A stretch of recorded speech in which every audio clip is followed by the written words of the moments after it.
Shadow, what's up? Wild Bill, how you doing? Good to see you guys. All right, so I got some setup to do while everybody's filing in, so I'm not going to read the comments just yet because I got to do some setup here. I don't want anybody to miss the whole thing, so we're gonna just chit chat a little bit while I'm getting everything configured and while everybody's getting in here. Exciting show, guys. Me and John Graham were talking, and I've talked about it before, and tonight we're going to show it. So hopefully we're going to be able to show it. I'm hoping that I can find all this stuff and give you guys a real treat tonight. I think you're going to enjoy it. It's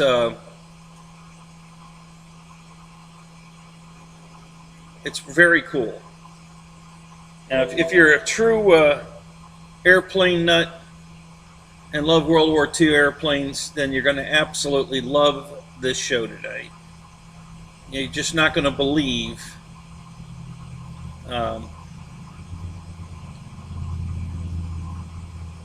what I found back in 19.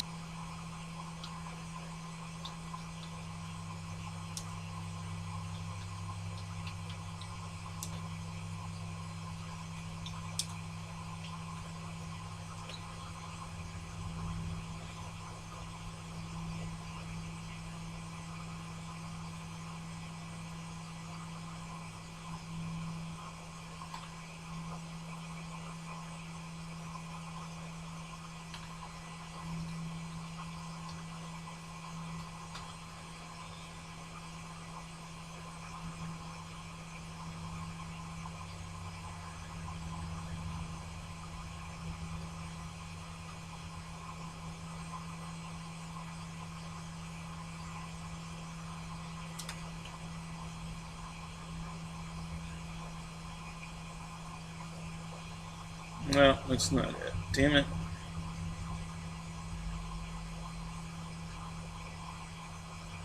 Alright, well, I know where it is now, so I think I can find it.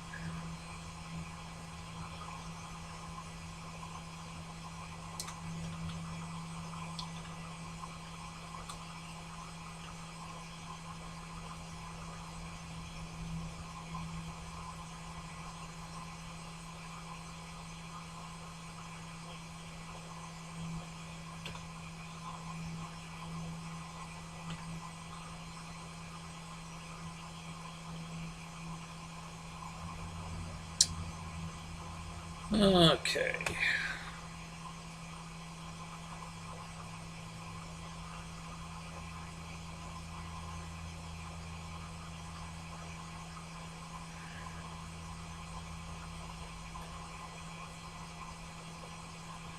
So, how many of you guys got Google Earth?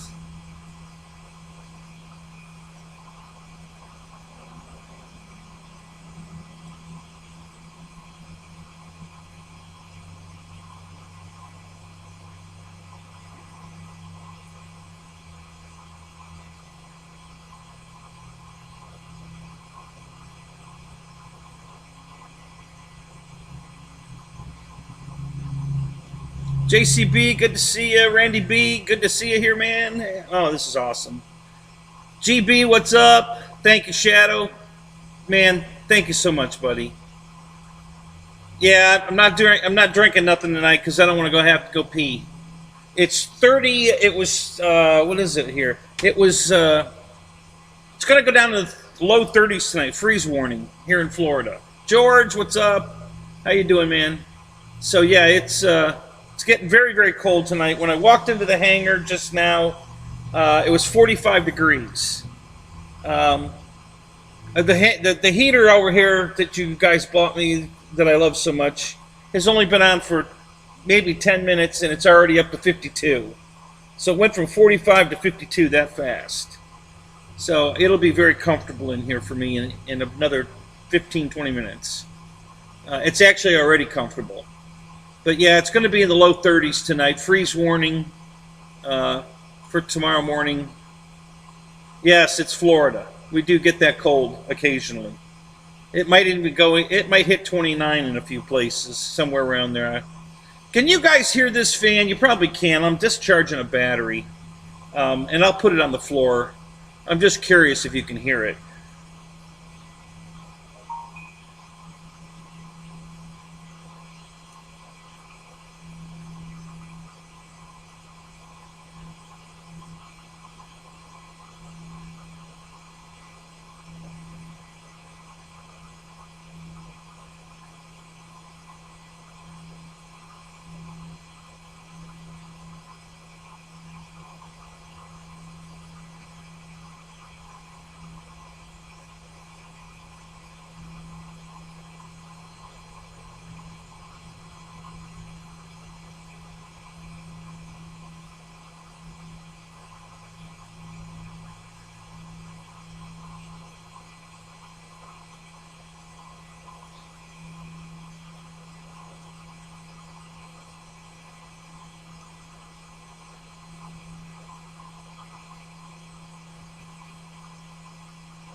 Let's go up here.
Huh.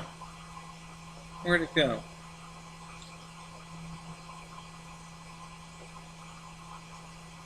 It's gotta be right here somewhere.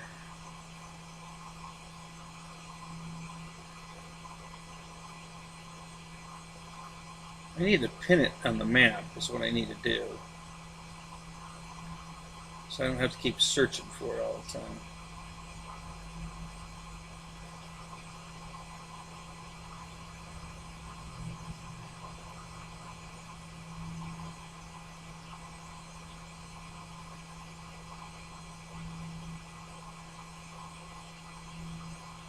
Oh, that's right. I'm on the wrong road. That's why I can't find it.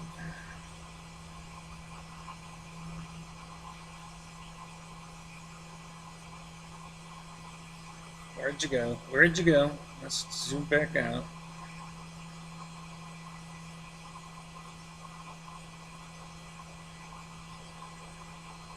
Oh, okay, there's the road.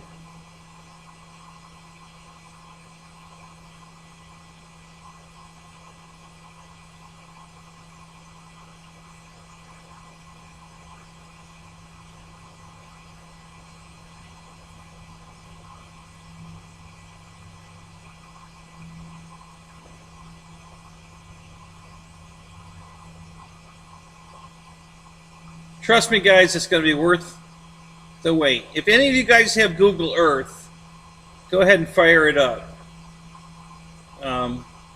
It will enhance your experience, although I'm going to try to give you everything. But you can be on your own playing around. So get your Google Earth open and go to Cleveland, Ohio. Just get that in the frame, and then I'll navigate you from there where you need to go from there. So get your Google Earth open, find Cleveland, Ohio, and okay,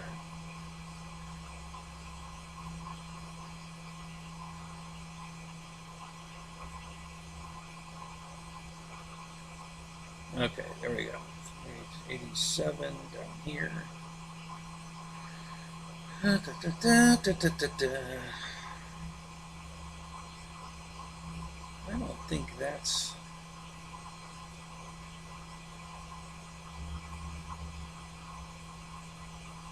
Yeah, I guess that's it.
Okay.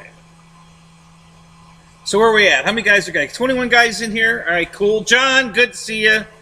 Gonna need your help a little bit tonight. Thanks for coming. Thanks for the great talk we had the other night. This is gonna be fun. All right, sorry guys, I wasn't in the chat. Can you guys hear this this fan blowing on the table here? And is it annoying? Ah, screw it. I'll just put it on the floor. Screw it. I don't care. Let me just put it down here. That way we don't have to... I know you can't hear it now, so that's good. Please let me know how much the Motion Spitfire is delivered to your place. Mike, I think it's $433. It should still be free shipping. I didn't look. I thought it was like $433, I think. So, but I'll check that in a little bit.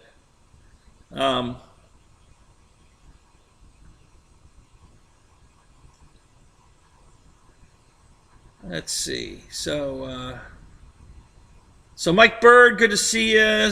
Let's see who else is in here. Aerospace Matt. Hey, good to see you, man. I'm glad you came over. Welcome, welcome, welcome. Who else? Who else is here?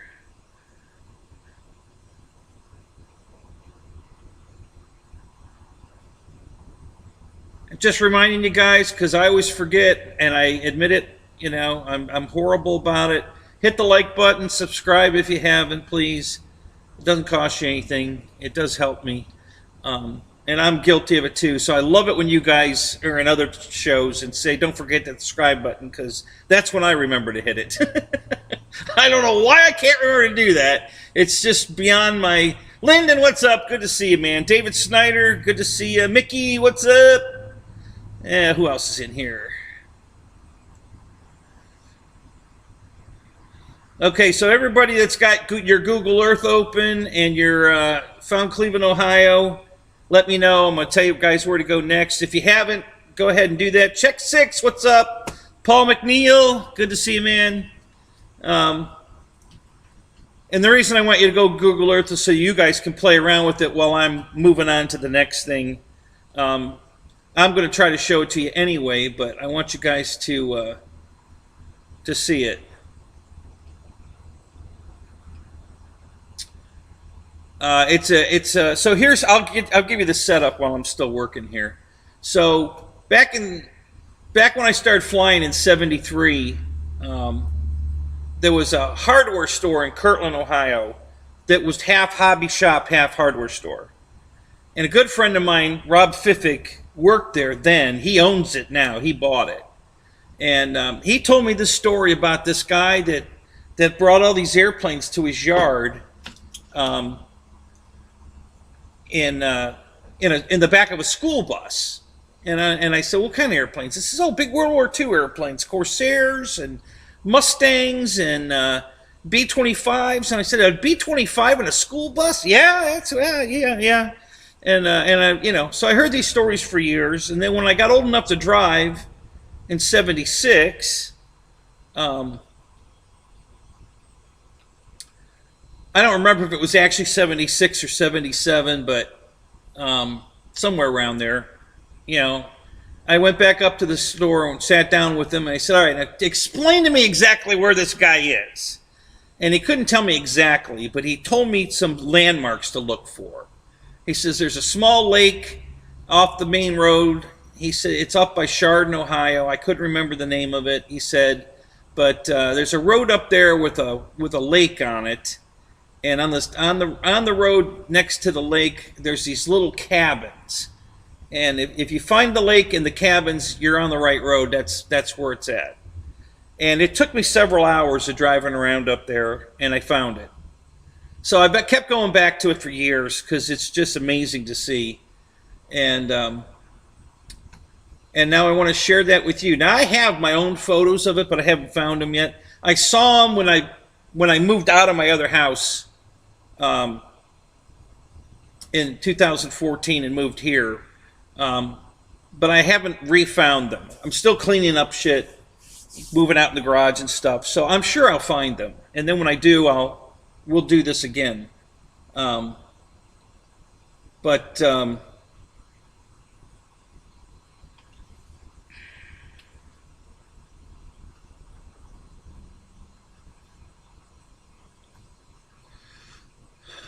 what I want to do is open a bunch of pages here.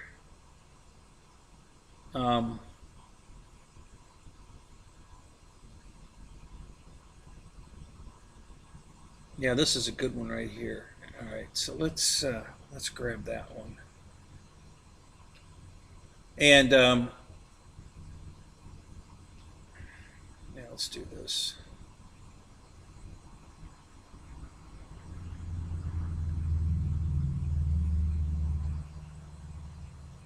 So the guy has, I'll just give you a quick rundown. The guy has two P-82s. That's the twin Mustang. He put one of them back together. Most of the planes he brought up there put back together. He put, all right, I'm going to just wait a minute while you guys are all chatting because nobody's paying attention to me, and I don't want you guys to miss this. So after you guys have said all your hellos and whatever you're talking about, let me know because this is really worth listening to, guys. I really need your undivided attention tonight because this is a big deal. You guys are going to really, really enjoy this. I promise you're going to really enjoy this. And not just because I found it on the internet, but because I've been there. Many, many times I've been there. So,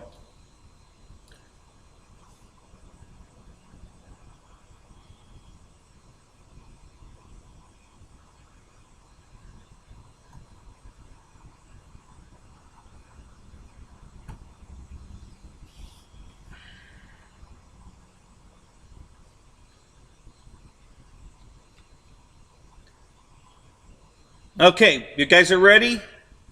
All right. So here we go. So he had these, a twin Mustang, which is very rare. He had three or four Corsairs, all put back together.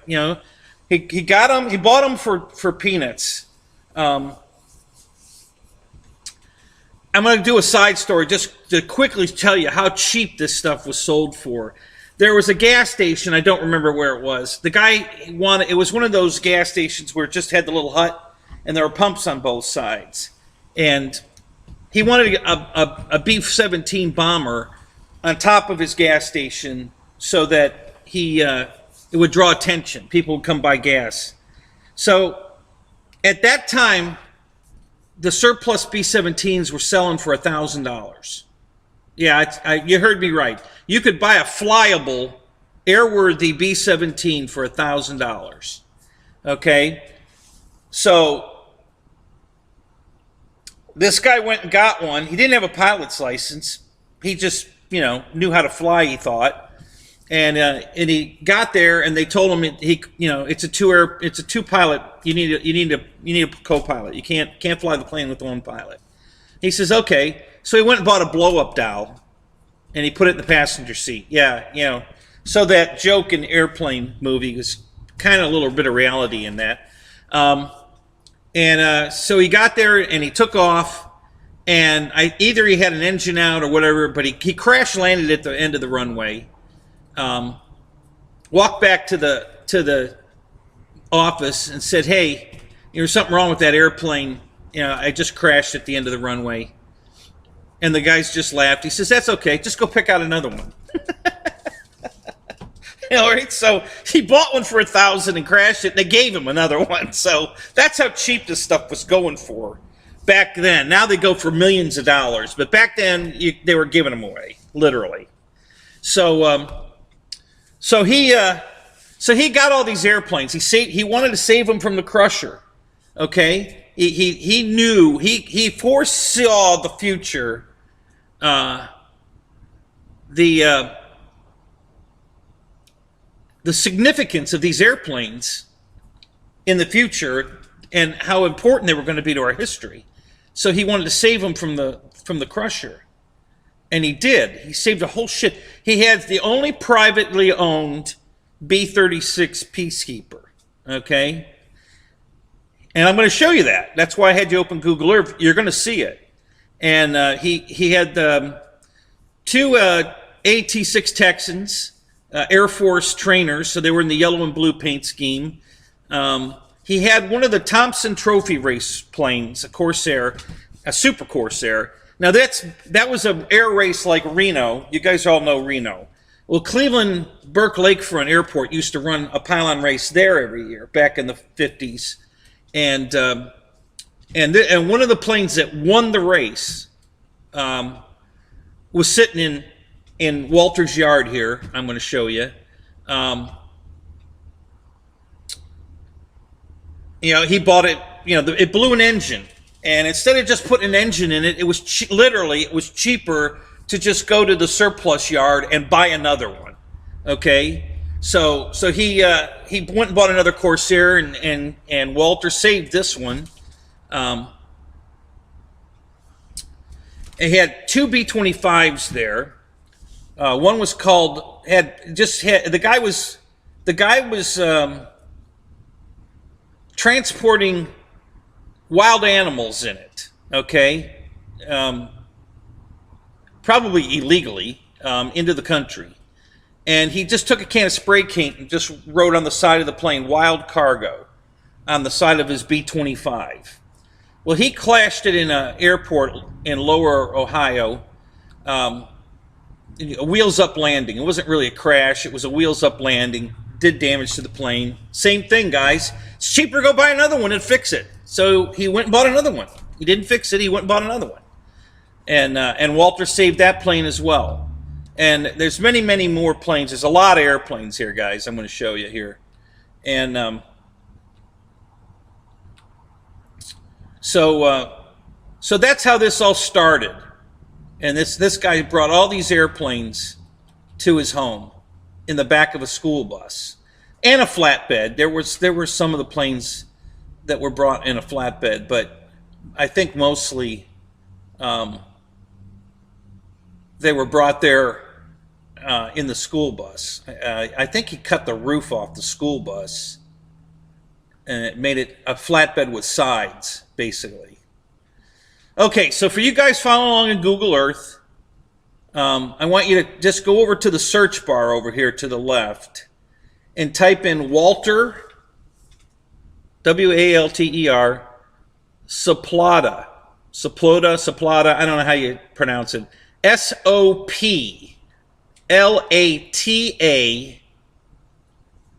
and then aircraft graveyard, and hit enter. And it's going to take you to his, his site.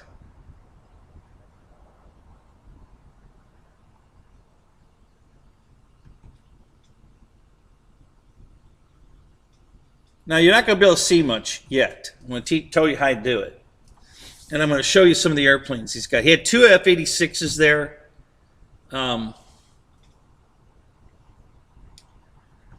So if you zoom in, you guys could see some of the planes, but a lot of them are blocked by the trees. And I'm going to show you how to get rid of that, for you guys that don't know how to do that.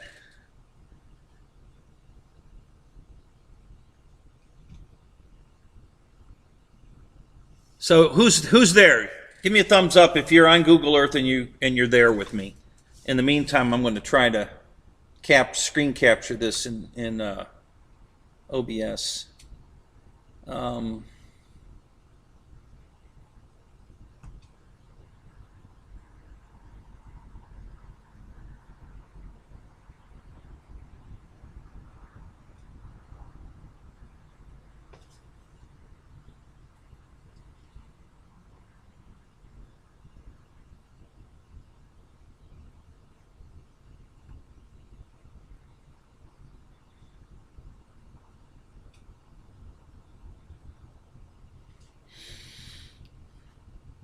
So over the years, he was constantly hounded. People wanting to buy these airplanes from him, and he said no. He wouldn't sell them because he didn't want them returned to airworthiness because he was afraid they'd crash them.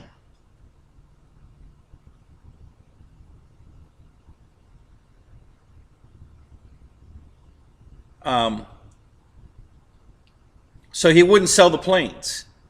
Well, finally, some guy promised him he wouldn't fly it. So he sold the Thompson Trophy winning Corsair. Guy said he wanted to put it in a museum. The plane deserves to be in a museum. I'm going to restore it to the same exact way it flew in the races, and I'm not going to fly it. So he sold him the plane. The guy restored it, flew it, crashed it, destroyed the plane, and killed himself. So exactly what Walter didn't want to happen happened to that Corsair. Okay, so the next guy that he sold this plane was the Wild Cargo B-25 to a museum, and I don't know what their promise was, but I think they told him they were going to fly it, but just for rides, to give people rides. They were just going to be in the pattern at the airport, so even if they had an engine out or a problem, they should be able to make it back to the airport safely, and so the plane should never be at any real risk. So he sold him that one. That plane's still here today. I'm going to show you what it looks like now and what it looked like then. Let me open another. Hey, John, do me a favor. Send me that link again to that museum, so I don't have to look it up, because I'm doing other stuff here. So if you do that, that'd be awesome. So let me do this. Let me zoom this in.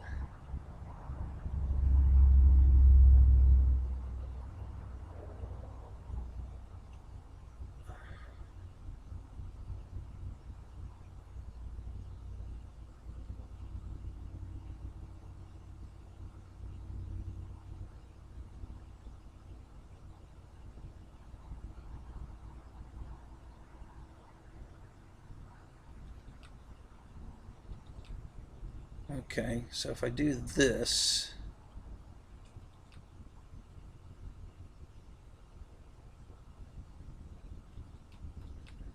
maybe I can get this.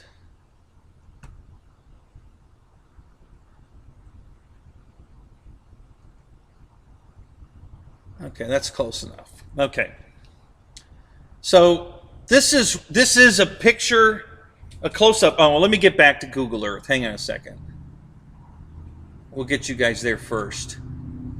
All right, so I don't know if you guys know how to use Google Earth to its full extent, but at the top of the picture there, because you can see his yard, but it's I'm going to take you to a winter scene where you can see better. So go up to the top, and there's all these little icons up there, and there's one that looks like Saturn, and then to the left of it is a sunrise over the mountains. To the next to that is what looks like a clock. Click on the clock.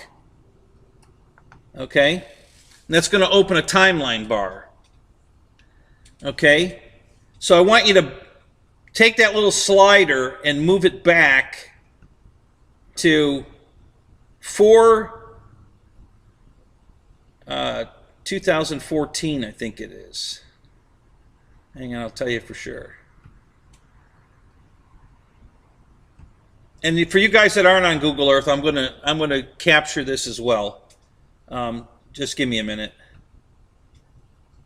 No, it's 2012. So scroll back to 4 of 2012. It's a winter scene. So the leaves are off the trees. And you can see a lot more airplanes.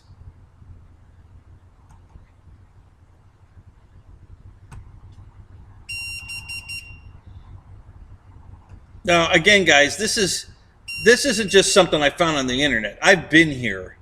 I lived right around the, well, I lived less than 20 miles away from this place, and I visit it often. So, yeah, this isn't just, and one day you'll see those pictures. When I find them, I'm going to show you those pictures.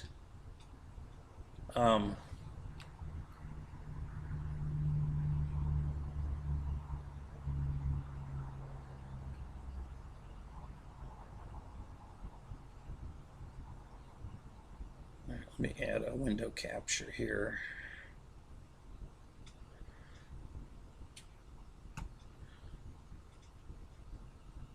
And we'll call it 6, that's fine.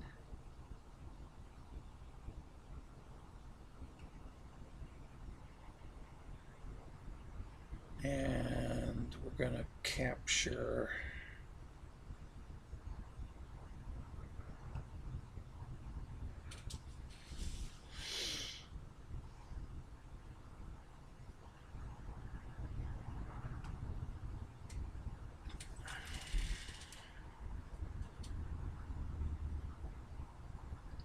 I don't know. My pointer might work. I'll try that. Let me see if that'll work.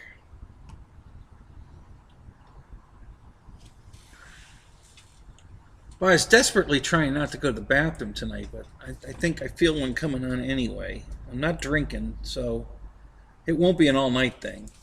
I'll run out of pee sooner or later.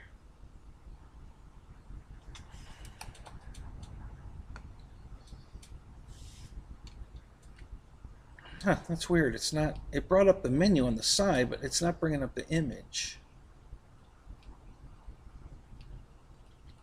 All right, so let me get back in the chat for a second here.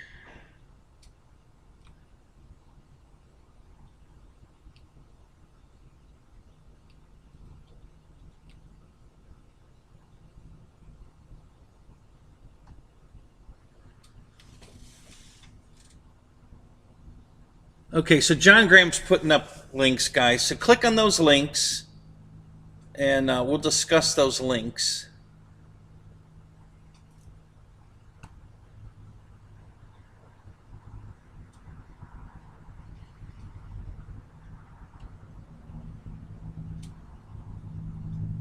See, John and I were talking about the same airplane. He was telling me what it looks like now, and I was telling him what it looked like then, and it was really funny. And that got me excited to get back to this. I really wanted to share this, guys, because this is so cool. All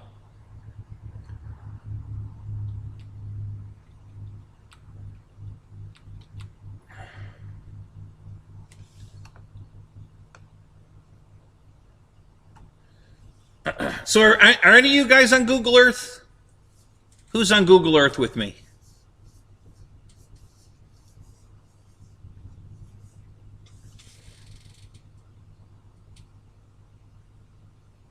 All right, so you guys poke around a little bit. I gotta go pee. I'm gonna try to get this over with, so I'll be right back. I already dropped the boys off at the pool, so I don't think we're gonna have to do that. I just gotta pee.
Okay.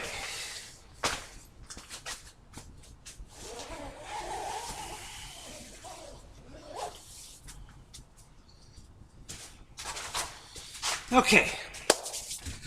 Now, I want to share, I'm going to take a break from that for a second here. Let me see. Are you still planning on USA trip this year? Guess you're probably talking to Mickey.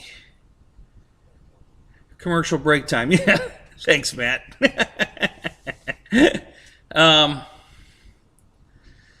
Okay, so just to get a little more, get you guys up to speed here a little bit more, especially you new guys. Oh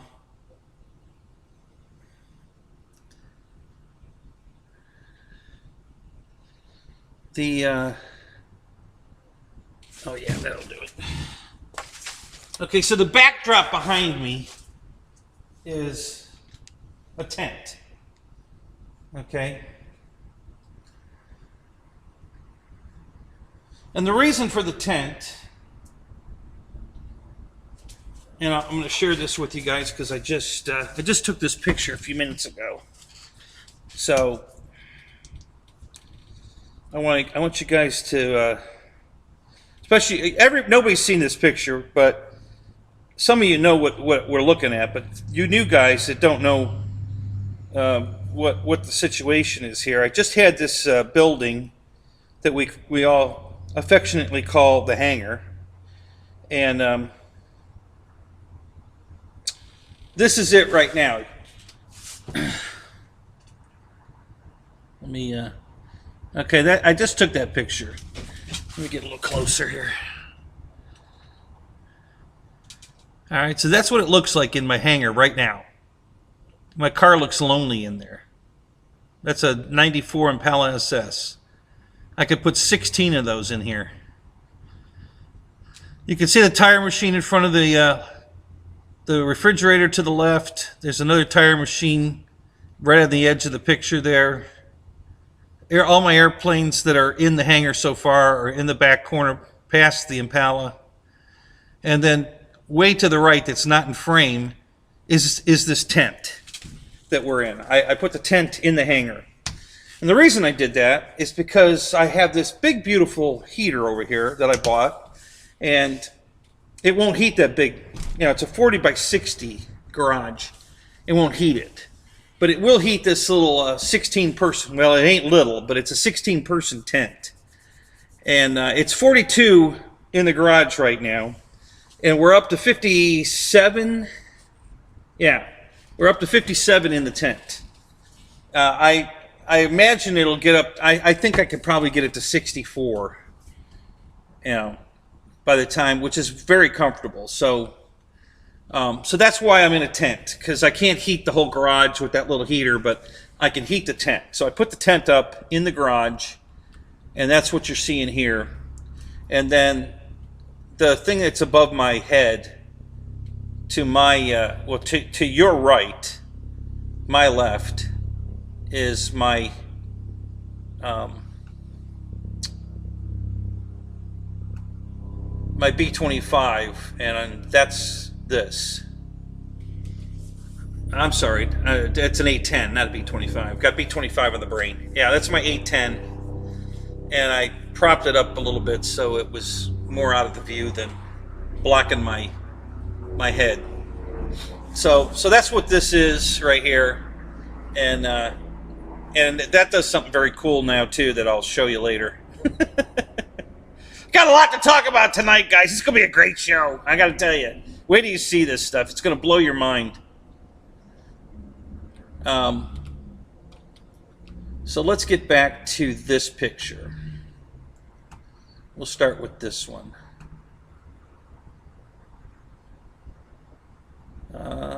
Where'd it go? Oh, not there. Thought it was this one. Oh, it probably is. Let's do this. Okay.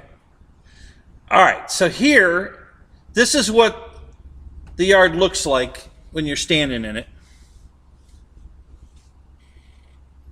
And that's not the right picture. Why did it go there? That's not what I had in the other window. Let me go back. It should be doing this picture. Well, that's weird. All right, let's do this. I don't know why it's doing that. That's weird. Okay.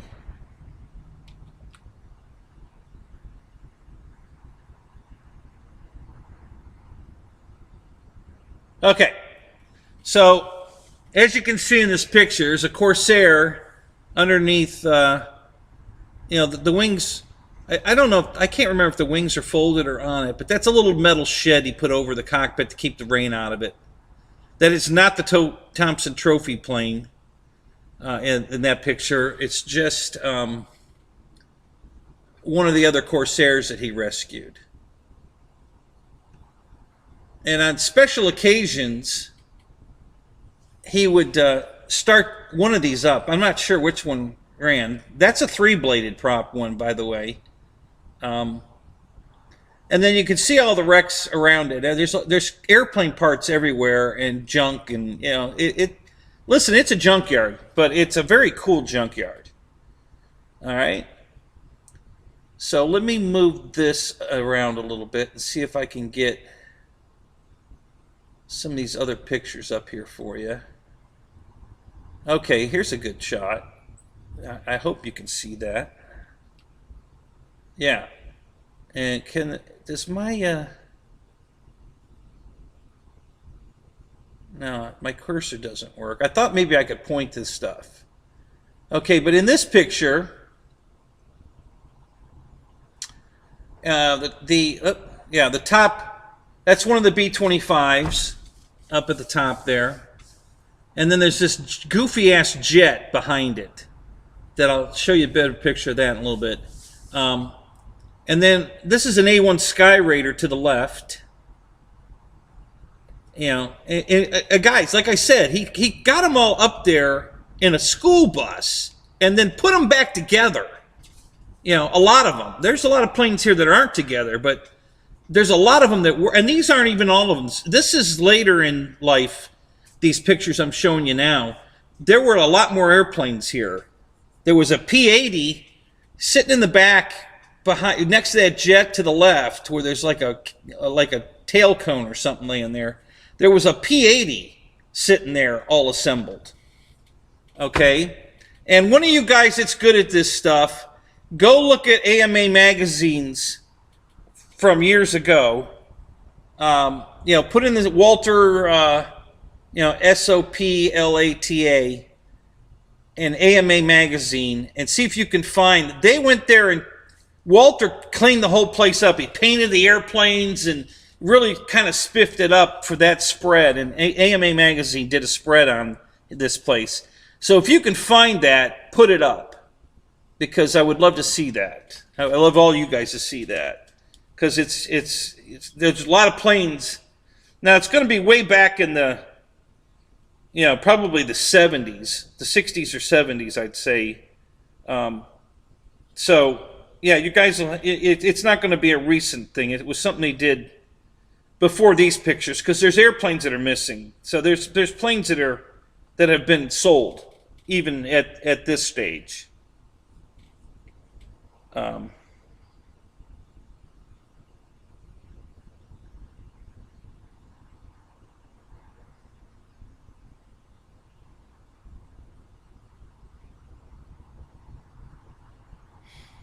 that's awesome. I'm reading your text, John. Awesome, man. Thank you. I can't wait to show those.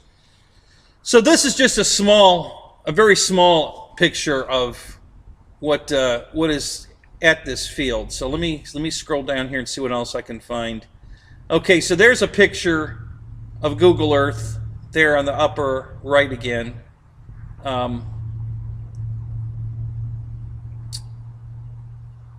Okay, here's the jet. That jet I was showing you there on the upper left, the upper right corner, there it is right there.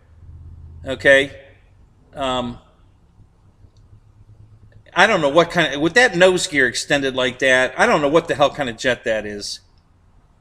I thought I found it once watching some old footage, but I'm not sure. But yeah, it's some crazy ass jet. I don't know what that is. That's one of the B-25s. That is not wild cargo. I will show you wild cargo. There's another shot of that jet.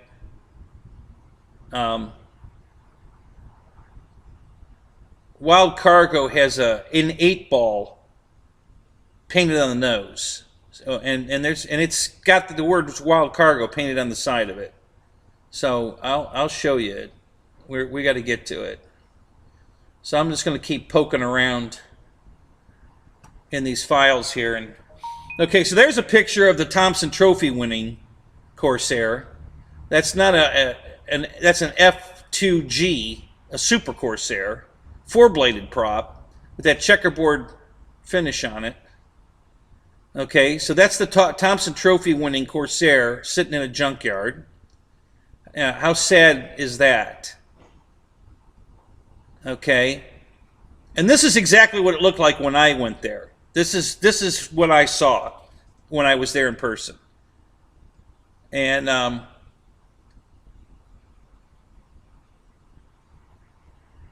now these pictures are not from Walters. These two here, I don't know what these are, but that black and white shot is not at Walters, and the colored shot of the same airplane, not at Walters. I don't know why they're in here, but they are.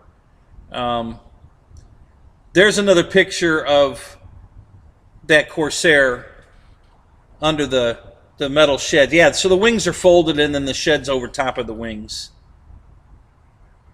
Here's another picture of the A1 Sky Raider, the one on the left here. That's the B-25 that is not wild cargo.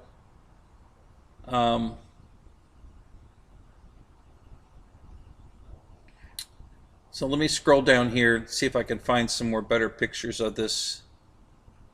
I'm just going to keep going with this because this is working better than what I had originally planned. So we'll just do this. So here's some more of.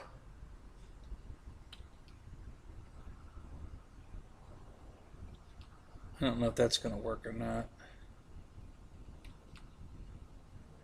No. Okay, so that doesn't matter. All right.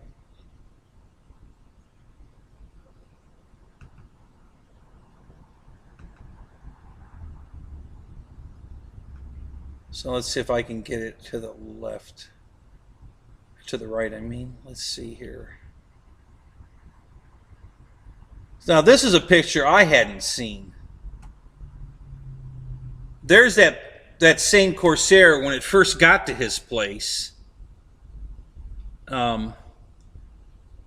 Before he built a shed around it and all the rest of the crap. So it's in really good shape, guys. Look at that thing. You know, and they were going to crush it. You know, they're going to turn it into beer cans. That's why he went and got it. Look at that thing. I don't know if that's his daughter or wife standing there with the plane, but, you know, so there's the same plane in his yard, but before he, put the tin over it to protect it. You know, and that's beautiful. There's another picture of the Thompson Trophy winner. And now, do you see the wings right here? These wings in the front here with no fuselage, that's one of the AT-6 Texans right there. I suspect that this was one of the ones that got sold and they started taking it apart. So the fuselage is off of it, and I think I've seen the fuselage from the air. But that's what that is. That's one of the Texans was sitting there on its gear, and they're taking it apart.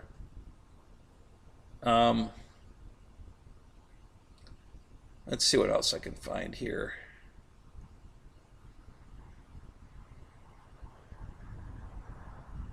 And there's the school bus in the background there.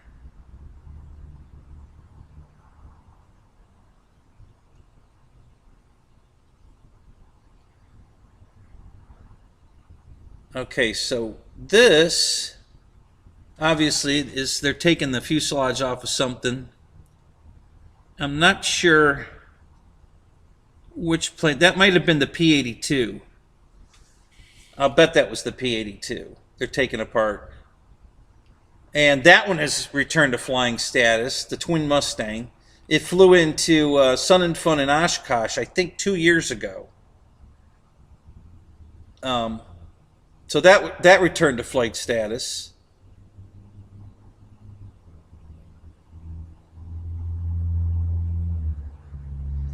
Okay, so here is the plane, that same Corsair, the Thompson Trophy race plane. Here it is restored. Okay, that's after it was restored. It was beautiful. And if you can, if it's still on YouTube, they showed the maiden flight after the restoration. So that's it right there. After it was restored, and the plane no longer exists because when it crashed, it was in pieces about the size of a soda can. I mean, that was all that was left of it. There was nothing left of the plane. So it was a sad day. You know, I when I saw that, I cried. I really did.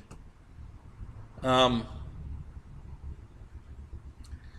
so let me scroll back up because I want to show you one of my favorites because I've never seen one before, and I thought that was pretty cool. Let me find a better picture of it.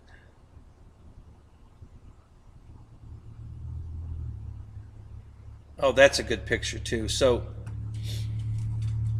this is this was a Georgia National Guard plane.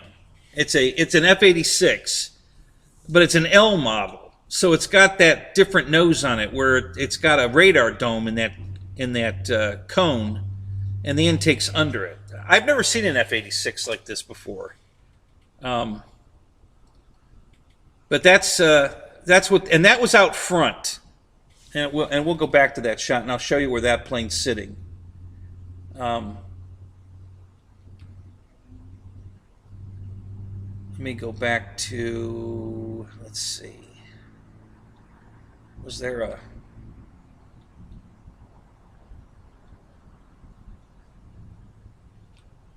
Yeah, God, I wish this Google Earth picture worked. I don't know why the Google Earth picture's not working. It's weird. All right, let me just back this one up and we'll see what we get.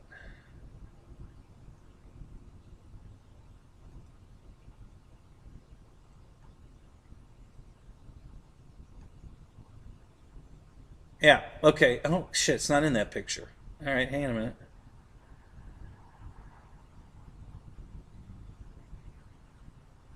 That's the wild cargo after the restoration it was started, but I haven't shown you the picture of it sitting in the yard yet. So hang on, I'll get to that here.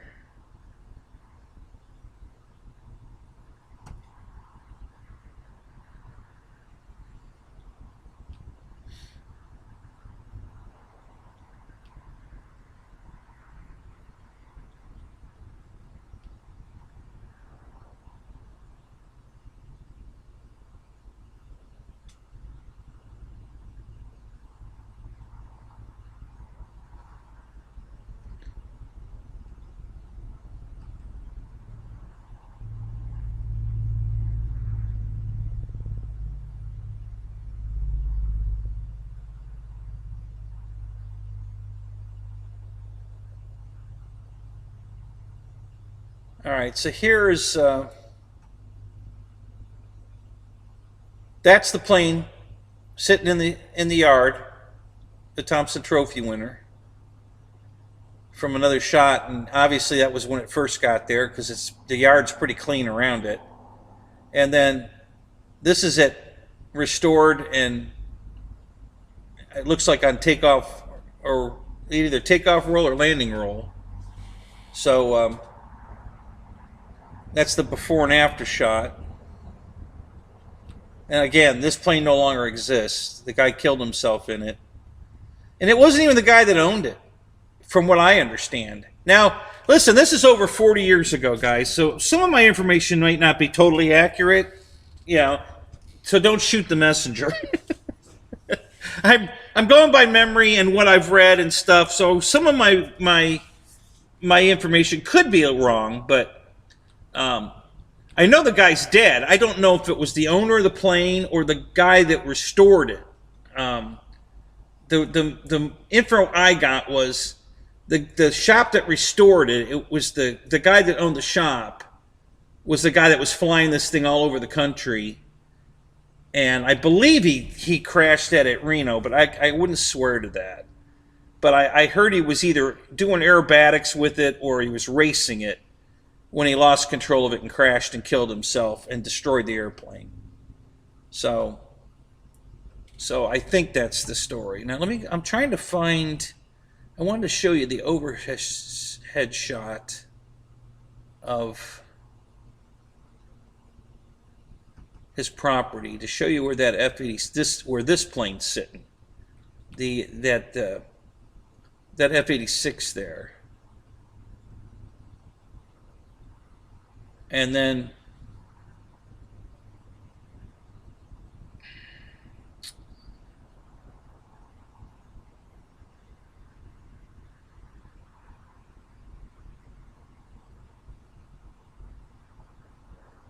so I'm just going to poke around, guys, because there's a lot of, okay, so I found a picture here I'm going to share with you. So this one here, this is the only B-36 Peacekeeper that was ever in private hands. Okay, there it is. And the whole plane is scattered. He never put that one back together. It's too big. But it was scattered all over the field. And if I could show you the down shot from Google Earth, I could show you where it's sitting. Because it's so easy to see this big dome right here on the bottom here. Hang on, let me scroll down a little farther. So in the right-hand picture there, you see that domed area at the top. Well, from above, it looks like a pizza, basically. And here's another shot of the Peacekeeper right here. And that's the A1 Sky Raider next to it in that shot. So that's it sitting there. Again, this is early when it first got there because there's not a lot of junk around it.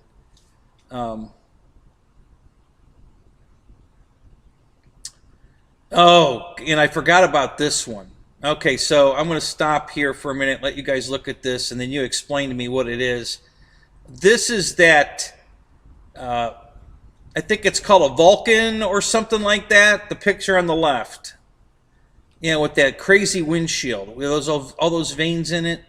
A Victory, a Vulcan, something. It's a big British bomber, I believe, and there's one sitting at one of the air bases as the gatekeeper. Any of you guys know what I'm talking about? I'll find more info on it if you guys don't know, but somebody probably knows.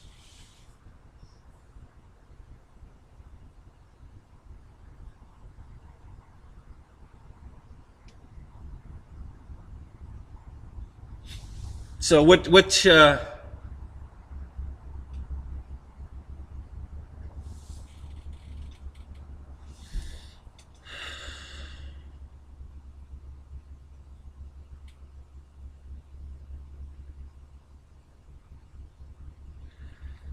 Ron Douglas, how are you tonight? Good to see you, man. Welcome to the show.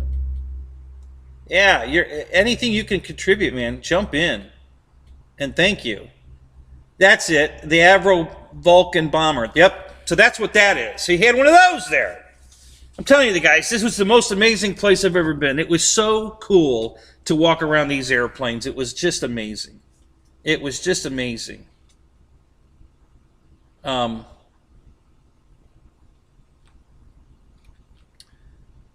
know, especially when, you know, let's see, in 70, well, in 76, I was 16. I think the pictures I took were in 79, I believe. And my pictures really look just like these. Even the angles are almost exactly the same on a lot of these shots. Now, I don't have that shot, the B-25 with all those guys standing in front of them, because those are probably the guys that recovered the plane. I wasn't there that day, but yeah, I saw that plane. I haven't found Wild Cargo yet, so let me find that, and then yeah. So there's, God, that's a picture of it from the air, but boy, that's a terrible.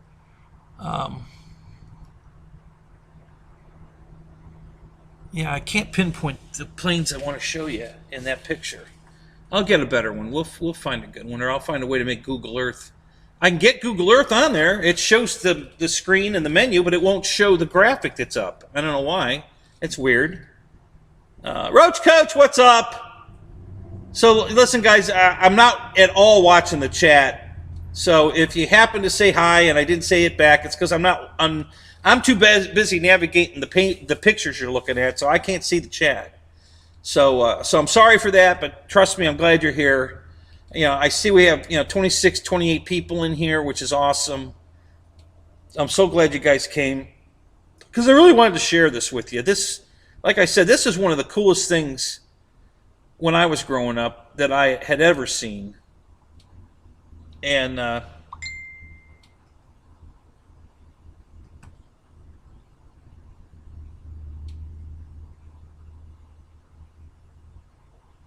I'm trying to find the picture of, there it is, perfect. So here's a picture of the Mustang, the twin Mustang. And it's right next to, you can see the 74, the trophy, Thompson Trophy Corsair, the Super Corsair is sitting right next to it. So there's the twin Mustang that was sitting there, that is flying today. They restored it to flight status and flew it to Oshkosh and Sun and Fun.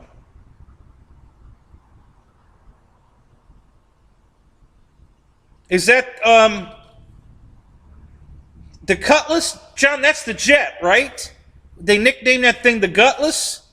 Wasn't that the nickname they gave that for that jet? Man, that's awesome. You guys are awesome. I'm glad you're helping me with this. That is so great. I told you guys this was going to be a great show. Check the link just posted. Okay.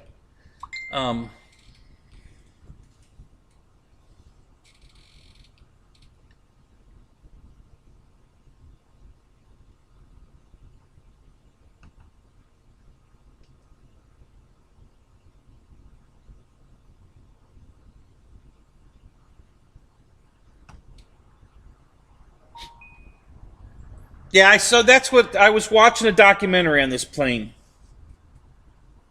Um, and so there's wild cargo in the at Walter's place. Okay, that's what it looked like. And I have a picture of my ex-father-in-law standing in front of this. So the story goes on this one was that he had to make a wheels-up landing at an airport in South Ohio, Londonburg or something, and bent the prop, scratched up the belly, and it wasn't worth fixing. He went and bought another one. It was cheaper to buy another one than fix this one. So Walter grabbed it, brought it to his place, put it back together. There it is, and then now, and that's flying today now, and I know John's been putting up pictures, so you guys have probably already seen what it looks like now. But that's what it looked like when I saw it up at Walter's. And again, this shot was taken way before I was there because there's practically nothing around it. And when I saw it, there were airplanes all, in the background, there would be airplanes back there, where right now there's just trees. So this was very early on when he brought it home. Great picture, by the way. Thank you, John. That is awesome. So yeah, there's wild cargo when it was at Walter's place, and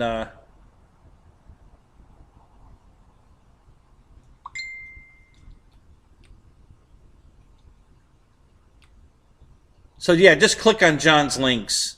It's much easier for you guys to open the link and look at it than for me to try to impose it into here. It's not worth the effort. You're going to get a much better shot of it.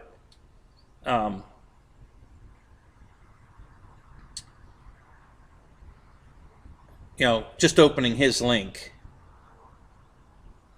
Okay, well, speak of the devil.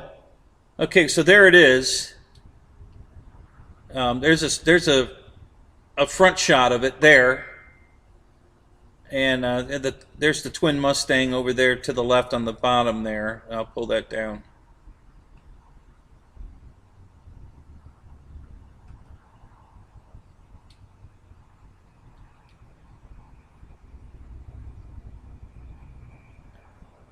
I don't know what the interior of this plane is.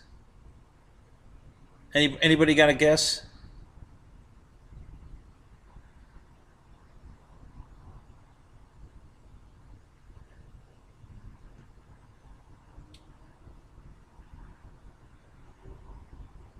Oh, that's definitely a B-25. Probably the one that the guys are standing next to. I know I know that's a B-25 for sure.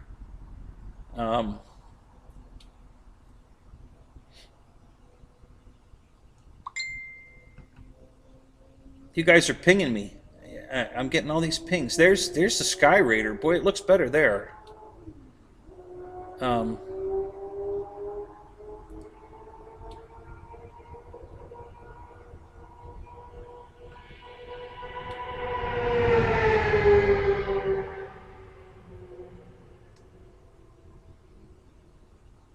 There's another shot of the yard, part of the yard.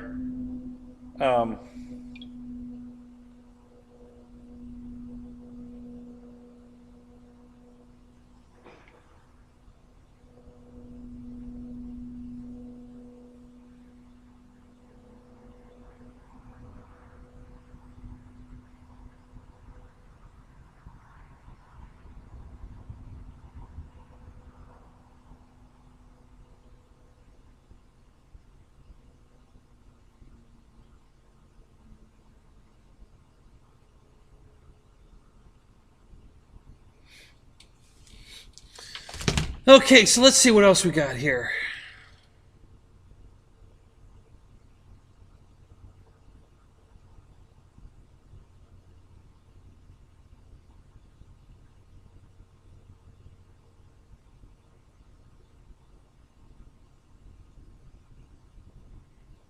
So I have all these pictures open in other windows, but they're not, I can't get them to come here. I don't know why.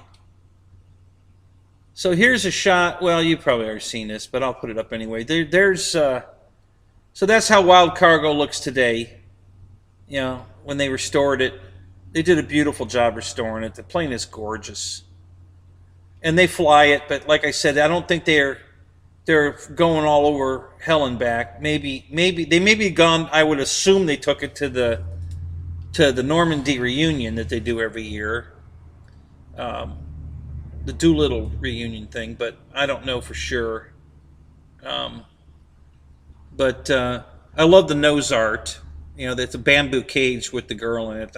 That was very classy. I'm glad that goes with the theme of the Wild Cargo. I thought that was a great idea. So I'm glad they did that. That looks cool. Um, like I said, I'm sure. Um,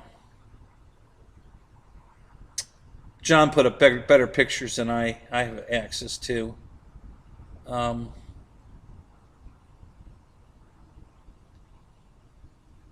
okay, so here's a picture I'm not familiar with. What is that?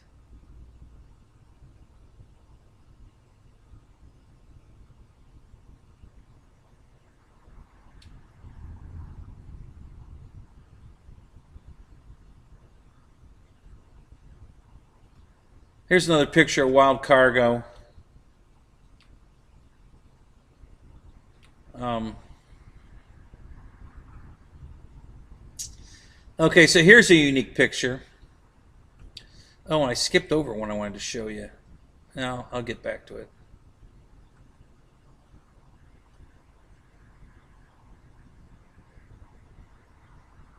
So this is inside the B-36. You know, the fuselage was chopped into sections because it's way too big to move in one section. So he built racks inside of it to store airplanes in there. So um,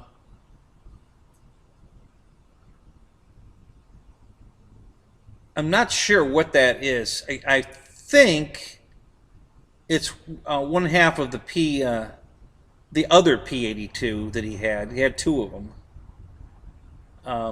Oh, so there's his other F-86. That's the H model, the one we all know and love. The wings are not on it, but that was sitting on the edge of the road, and it's all there except the wings, and the wings are laying in the field. If you look at this picture, let me see if I can go back to it. I think. Um, well, here's a picture.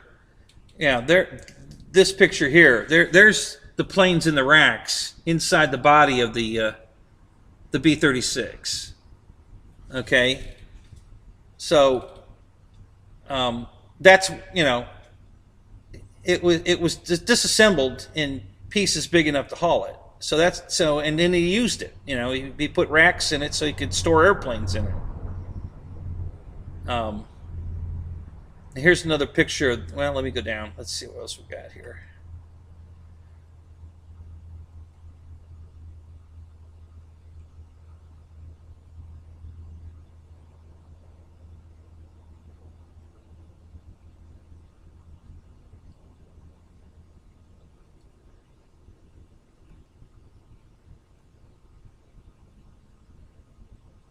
I'm only going to point out the really interesting stuff, guys. I don't know what plane this is. It looks like a skydiving, uh, maybe a Baron or something. I don't know. Not familiar with that one. It's got a big cargo door on the side for uh, being a jump plane.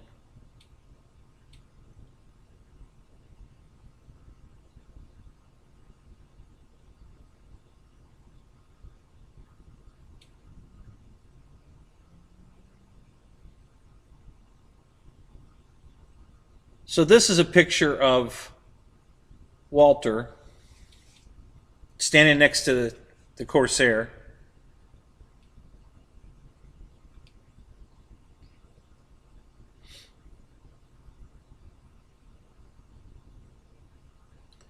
Here's another picture of Wild Cargo.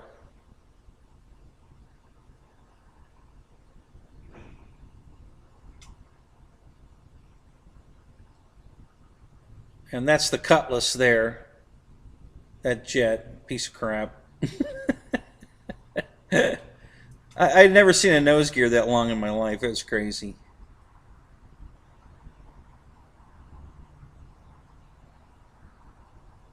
I'm trying to find a good overhead shot where you can see all the wings laying in the... Most of... Oh, there's... Hey. Okay, here we go. Here's the Texan. Right there. That's one of them. And then what's that twin right there in the background? It's a bomber, I believe.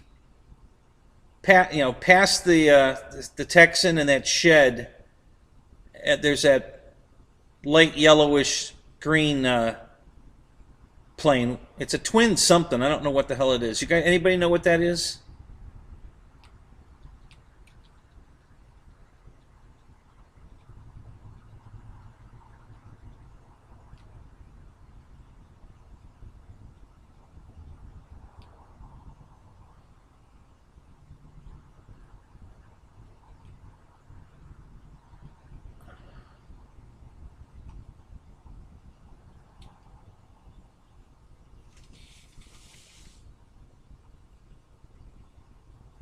Oh, yeah. Okay, guys, with the jokes. My mobility scooter. Thanks, guys.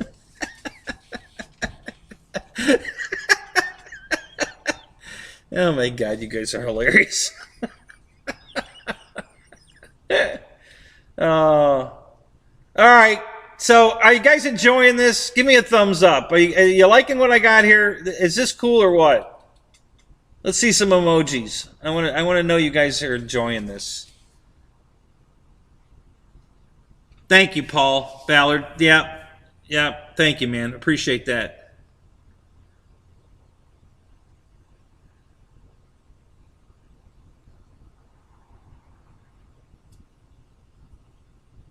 Yeah. I mean, there's actually a B-25 that's not an Apache Princess, right? Yeah. Mickey, that plane, the Apache Princess, is an hour away from me. It's right here in Florida. That's Kermit's plane.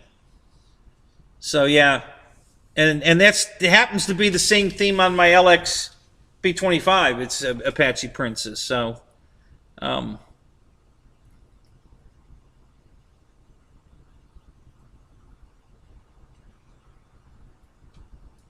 right, I see all the emojis, guys. Thank you, guys. So I'm hoping you're enjoying this. It's been something I've been wanting to share with you forever, and I haven't been able to find my pictures, but mine look just like these. Most of the camera angles are almost exactly the same as mine. So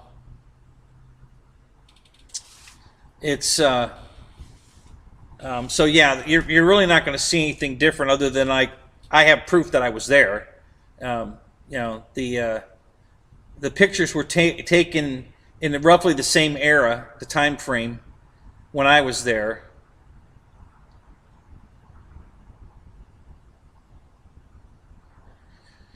That's not a T6, it's a BT-13. What's a BT-13, Michael? Never heard of that.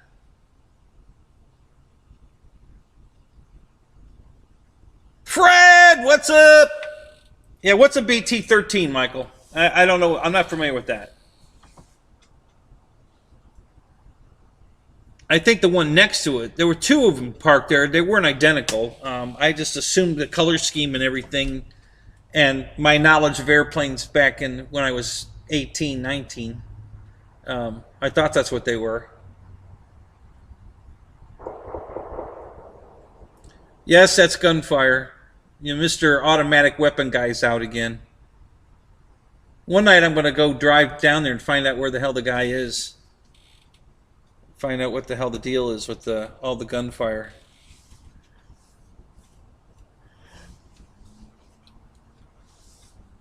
I'm waiting for stray bullets to come through my brand new building, because that's going to really piss me off. Ah, there you go. So that's a BT-13. Awesome. So that's a dual cockpit airplane in that photo, really? Wow, I didn't notice that.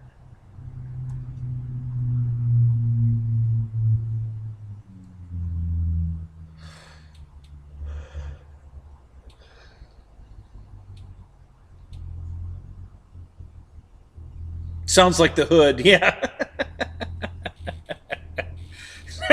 If I called 911 here and said I heard gunfire, they'd laugh on the phone. It's a regular event here. They wouldn't even bother. They wouldn't even take my information. Yeah, we know. It's okay. Don't worry. Yeah. So the shit show has upgraded tonight. Thank you, Michael. Oh my god, you guys are hilarious. All right, so let me find some more pictures for you. So yeah, so that's a BT-13, huh? Wow. Okay. What's that twin in the back? That's a very distinctive looking twin. I mean, you can tell because the front of the bottom is flat. I've seen that plane a bunch of times. I just can't remember what the hell it is.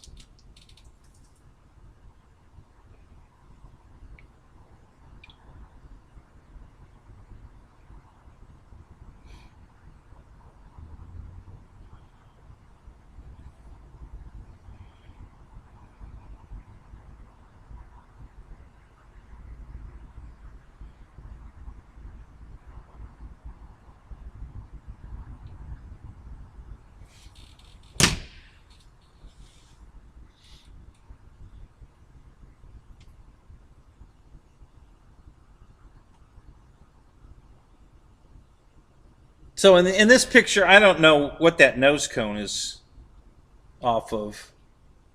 And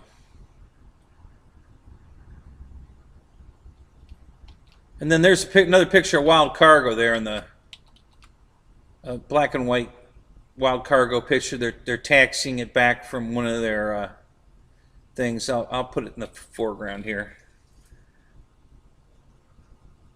So okay, so here's a picture, and this is for another day, but this guy had all of these, the Battle of Britain movie, these are the planes that were used in the movie, right here. And this guy in,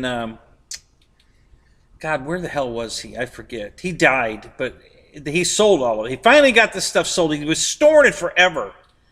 And, people would come and try to, hey, I'll give you $100 to take this junk away, and the guy knew what he knew what he had. And so finally he finally sold all of it to people that were going to restore them and fly them. And but this isn't even a tenth of what he had. These three Messerschmitt 109s, which are not real 109s. These are the Chinese, or I think these are Chinese built ones because they've got the wrong engine in them. But that's what they used in the movie mostly.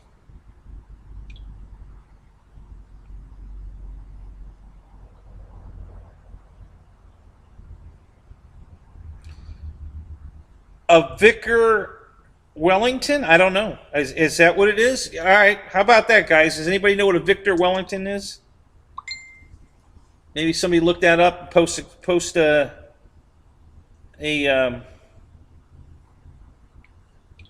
link.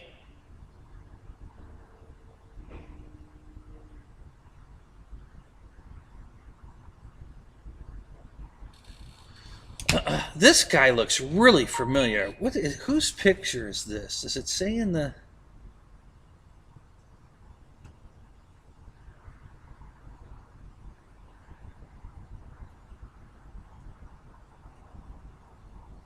The guy on the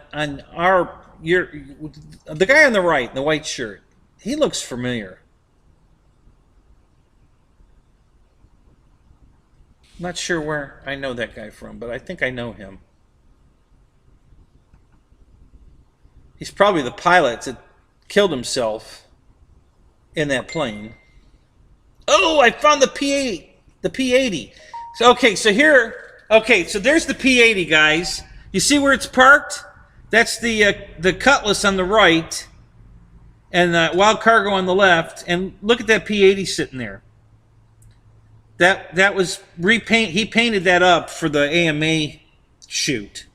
Okay, so yeah, so that's, you know, those all the pictures I'm showing you. That plane's not there because they had already sold it. Now I heard it was in the Smithsonian, but when I went to the Smithsonian and looked it up, the only plane I could find was a two-seater. That's a single seat, and so I don't think that's the same plane. But I don't know how accurate my information is, but I was told that that plane, or I had read that that plane was in the Smithsonian. But that I saw that plane. I have pictures of it, but obviously it's not. It wasn't in these other pictures I've been showing you, because it was already sold. Okay, so what's that? Is that a Texan there, or is that BT-13? What are we looking at here?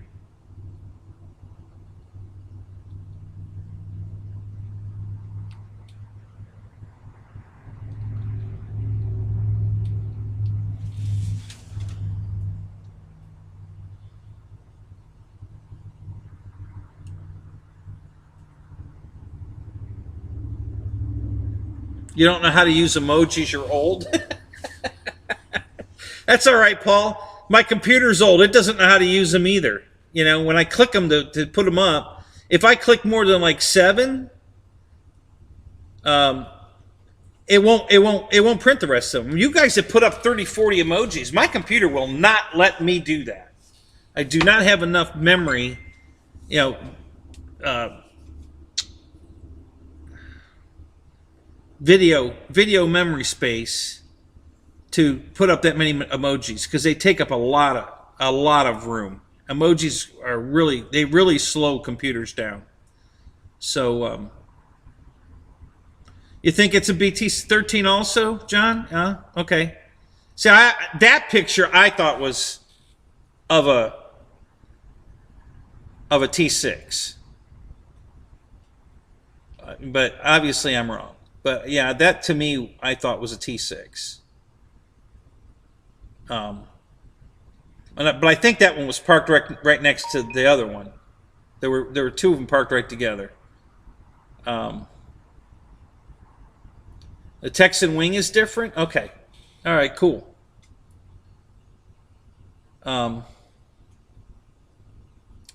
Okay, so in that picture, guys, the lower left corner, there's that F-86 that sits outside. You see the trees behind that plane? That Cutlass jet is on the other side of the trees in that picture. This is outside the tree line. So when you drive up to his house, there's 2 tree lines. There's one that blocks this plane, and then you walk around behind it, and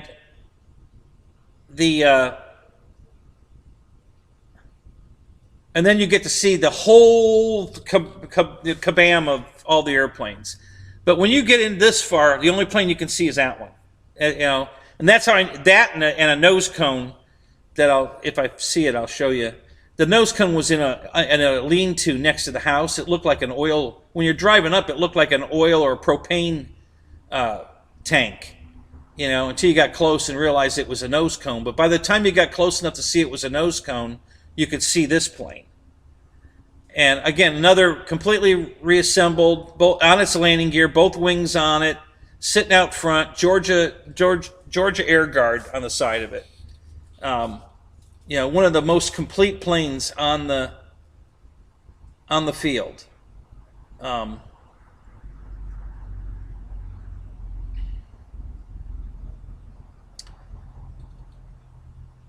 Okay, so I have a question.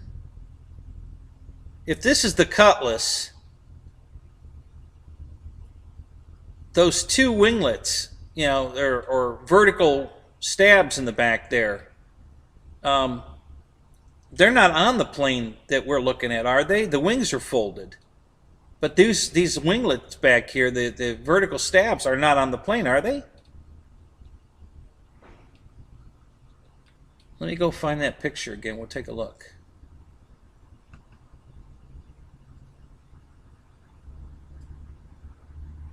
Let me see if I can find. Yeah, right there. Well, that's not a very good picture of it.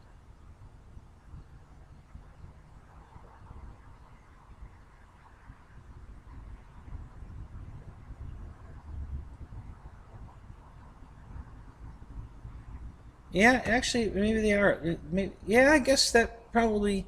No, that's the folded wing. Yeah, that's the folded wing. So I don't see those winglets.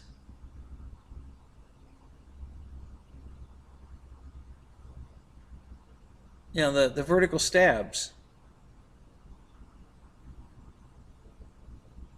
And I think the intakes are wrong, aren't they? Yeah, no, it's not the Cutlass, guys. All right, let me show you what I'm looking at so you understand. If you look at the intake in this picture, the air intake next to the fuselage, it's a rounded half moon, right? Okay, and if you look at this picture, okay, the top of that inlet is flat. So I don't see the wing, the vertical stabs and that flat inlet. So I don't think it's a Cutlass. It's something else. So this is what's confused me about that airplane all these years. You know, I thought I found it on one of those shows, and then I thought and I keep, but yeah, I don't think that's it. I don't think it's a Cutlass. So keep looking. See if you guys can figure out what the hell that thing is. Now, you know, the winglets, you know, the vertical stab. Oh Jesus, there went $100 worth of ammo. Everything, the extended nose gear in this picture and the wings folded look right, but that doesn't account for the intake being wrong. And that might have been a model change. You know, it might be a Cutlass, but like a different version of it. So you know, here's a really nice shot of the F-86 again.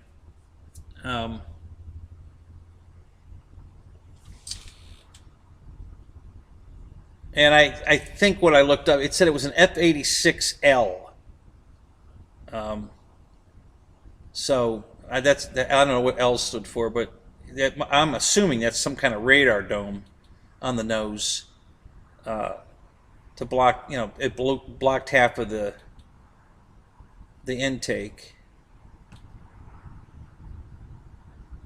Let's see what else we could find here. I think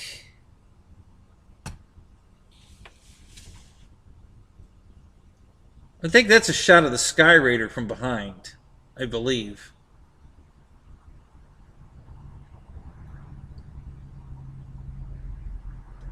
And that plane's there's only like a couple of planes left, but that's one of them. That Sky Raider's still there. It's still on this property. For you Google Earth guys that saw it, it was one of the only planes. One of the wings is folded, the other one's not, but it's still the whole plane. I mean, the rudder and the elevator are missing, but the stab, you know, the vertical stab and horizontal stabs are there, but the rudder and elevator are missing, and you can see that in the picture, the overhead.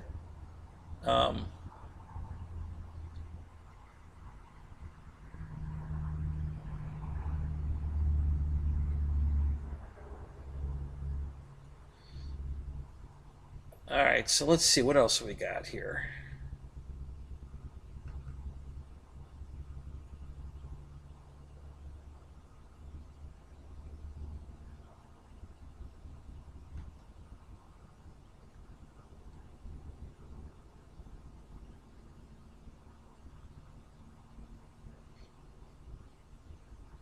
So part of the stuff, guys, that that excited me about this is that so many of these planes have been saved. That just, and I sure God, I hope somebody saves that Sky Raider. I love Sky Raiders, and if that thing gets crushed, I'll be so upset. So I sure hope somebody buys that thing and restores it. It'd break my heart to see that get crushed.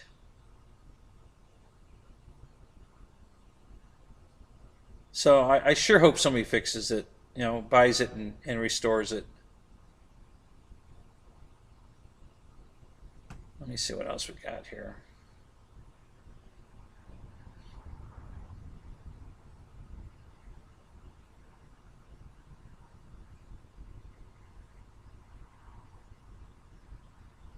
Okay, so I believe this is the guy that was probably in that picture, the guy that died. This Steve Stuzinski. I think he's the one that crashed the Thompson Trophy plane and died, I believe. Again, don't shoot the messenger. I could be wrong. If you guys have better information than I do, please share it.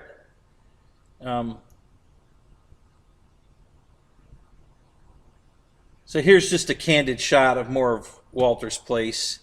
This is a lot of just airplane parts, engines and radiators, and just all kinds of crap here. Just piles and piles. And this is what's laying all around all the airplanes. My guess is that a lot of this stuff, well, that looks kind of like a desk right there, like my desk. Like a school, shop teacher desk maybe. But yeah, a lot of these, there was just so much stuff laying around. In the beginning, it was, some of these pictures show how clean it looks and everything. But yeah, that wasn't reality at all. The place was just covered up with stuff. Here's an engine. I have no idea what that goes to. I can't get back to that picture of the plane inside the shed. It was the other twin Mustang. And let's see if I can get back to it.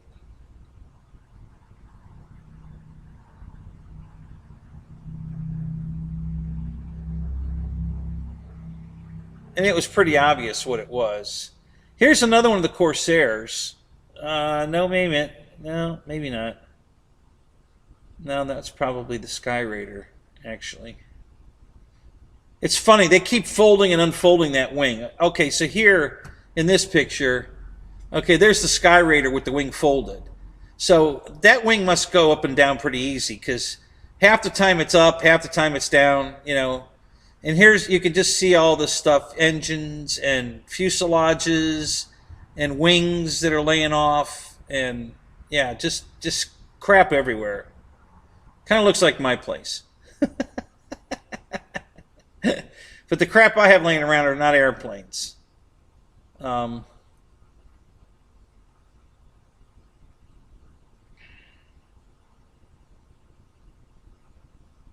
Let's see what else I can find here.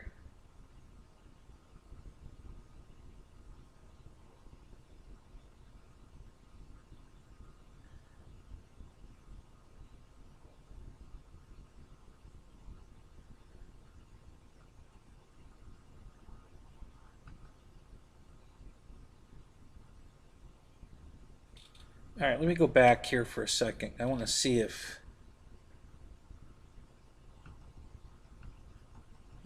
all of John's links are still up.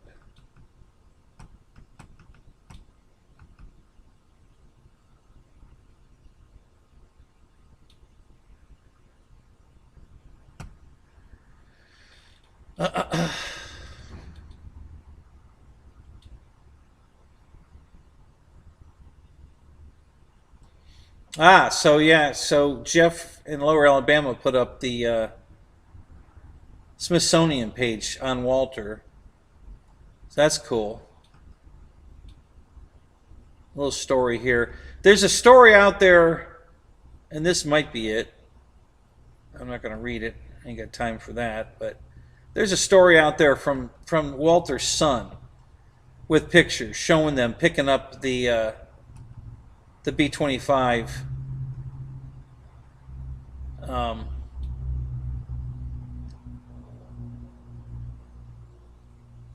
Okay, if you guys saw that Smithsonian overhead, you can see that F-86, the Georgia Air Guard, went outside that tree line, and it's got a building built over the one wing. I don't know why they did that. I have no idea. That was way late, and that was after they already, after Walter died, and they started selling off a lot of the stuff.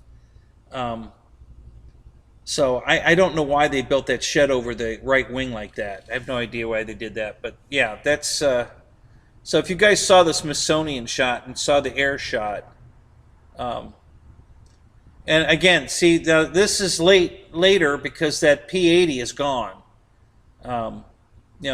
It's amazing how much they move these airplanes around. I mean, we're not on a tarmac here, guys. This is grass.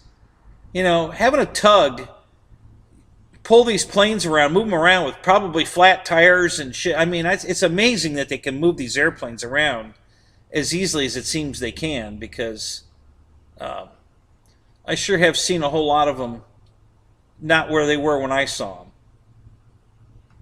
So it just amazes me that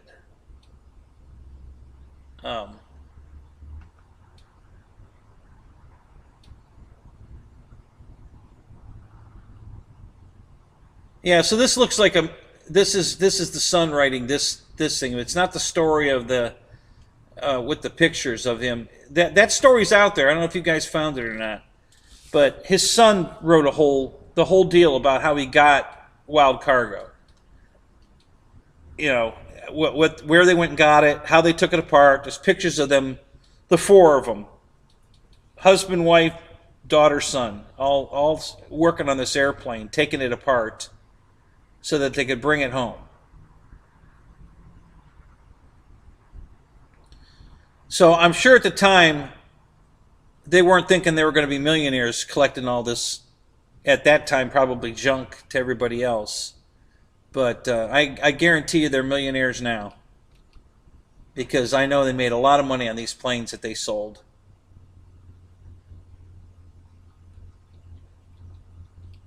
So, very cool. What's the temperature in here? It's it went down. It's probably about 38 in the hangar right now, because it's down to 55 in here. I'm getting a little chilled. Yeah, it's getting really cold tonight, guys. Thank God for this heater. Thank God I put the tent up. Thank God for the heater. Because I'd be freezing my ass off right now. Hey, Juno, what's up, man? Good to see you. Sorry, guys, I haven't said hi to all of you. Like I said, I'm not in the chat very much at all. I'm navigating all over the internet looking for these pictures and stuff to show you guys. So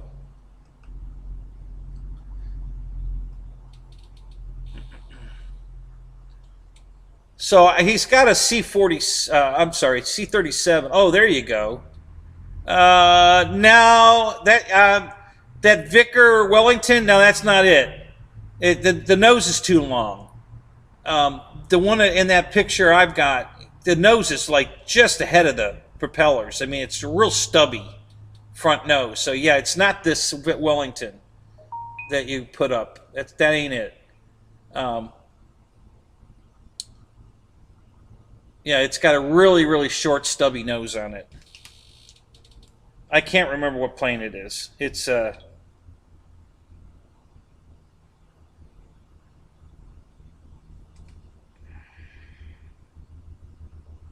the 109s were made in Spain? Okay, good. Good to know.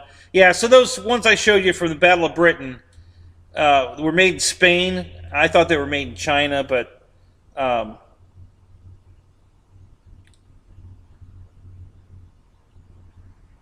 yeah, so that was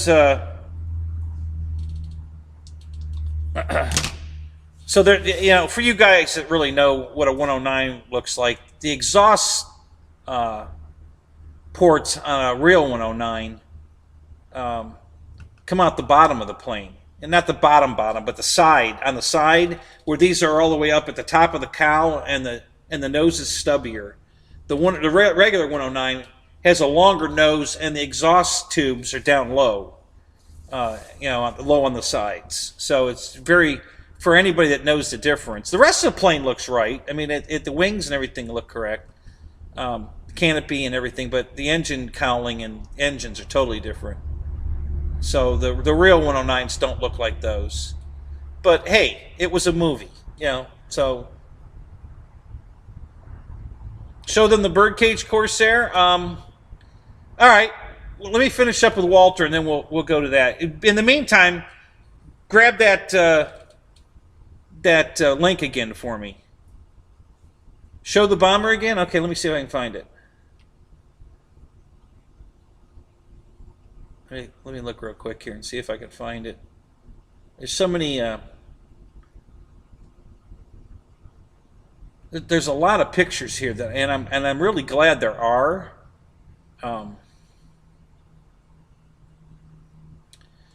But they still don't really show all the planes that I want to show you guys. But beggars can't be choosers. You're getting the gist of it, though. You're seeing mostly the stuff I wanted to show you.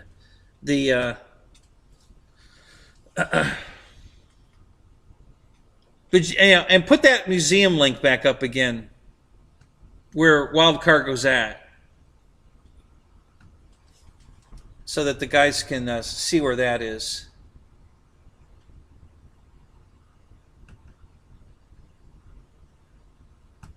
So you can go take a ride in Wild Cargo, because they do fly it. The museum's in Virginia. And wouldn't it be cool if we could have a flying event either at this place or near it? And we could all go there and fly our RC planes and then go take a ride in that Wild Cargo plane. And that'd be awesome, wouldn't it? If we could put something together like that, man, that would be just way too cool.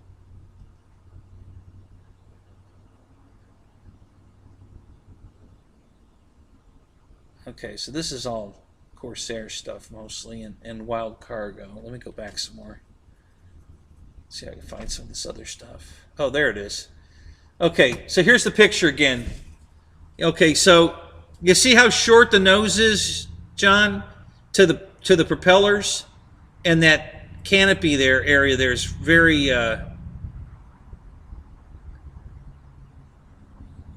it's much larger. But this nose is really stubby. It doesn't stick way out like the one that Wellington you had. I believe this is a Beech airplane. I believe. I'm not positive, but this looks like it had a gun in the nose. I thought it was a civilian plane only, but this looks military to me, like it's got a gun in the nose or had a gun in the nose. I could be wrong. There were a couple of civilian planes here, but it was almost all World War II shit. And I believe this is in the front left corner here, right in the front half of it. I believe that's what they use as a tug to move these airplanes around. I believe that's what this is. It's like a 38 Roadster type frame, I think. And they turned it into a tug for the airplanes, I believe. So, yeah, the Fighter Factory.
Yeah, so John, we're not going to do that. I don't know. There's one or two of us have World War One planes, but could we have another event at this place?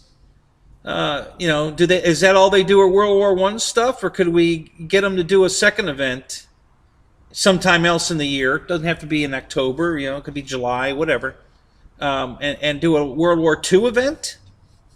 Um,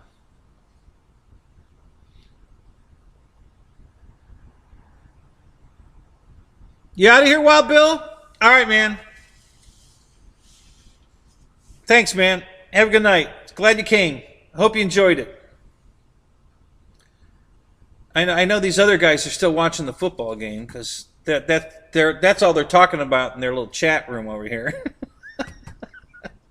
Apparently, they're not enjoying my show at all.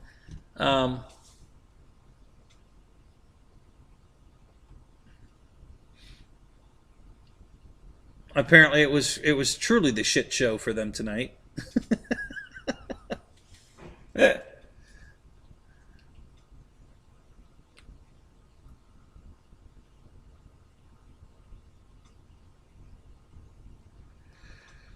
Oh my God! What the hell? Nope, that's not it either. But that's a good try. Yeah, that doesn't have. Um,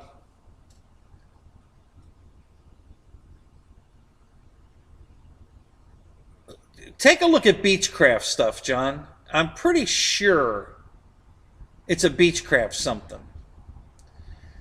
Yeah, that nose is way too small diameter, and it's not flat on the bottom.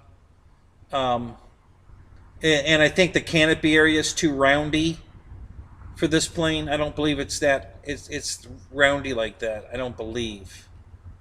Um,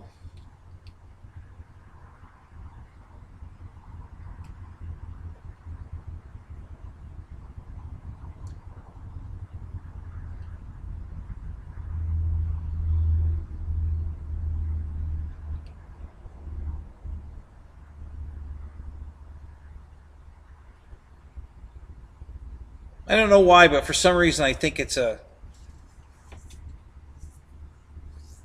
Roy, what's up? Good to see you, buddy.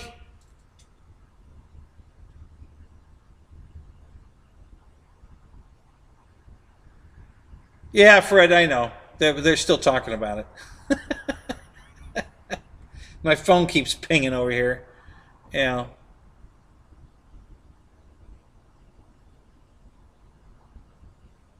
Roach, you out of here? All right, man. Hey, have a great night. Thanks for coming. I hope you guys enjoyed this.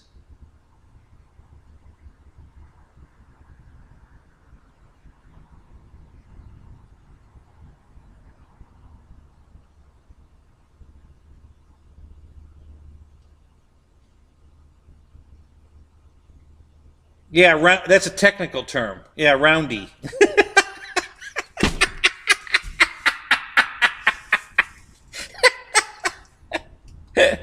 You guys just don't get it, man. You know, you got to have the technical, that techno babble.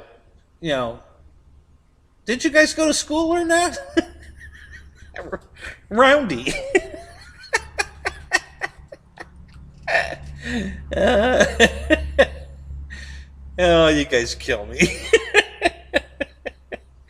You love to make fun of me. Don't even begin to try to kid me that you don't. You just guys love making fun of me.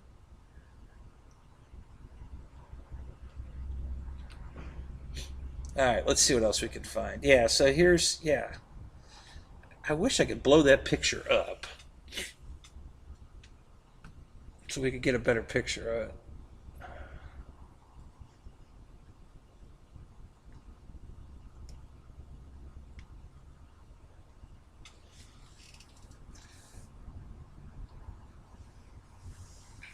I think I took a good picture of that plane. Um,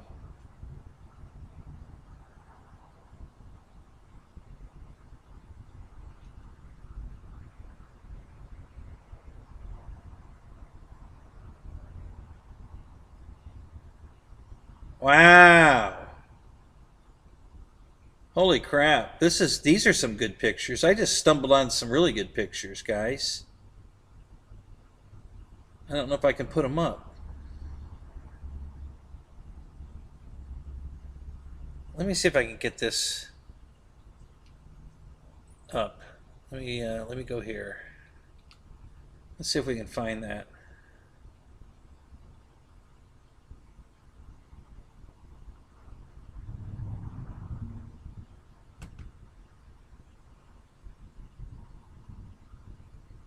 Oh, no, that's not what I want.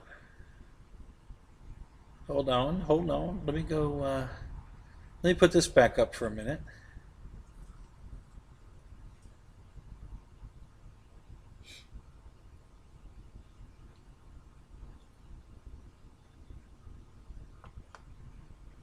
Okay, and then let me see if I can change this to...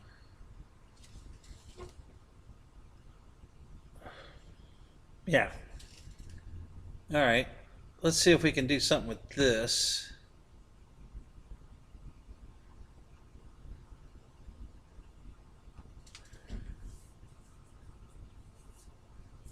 Okay.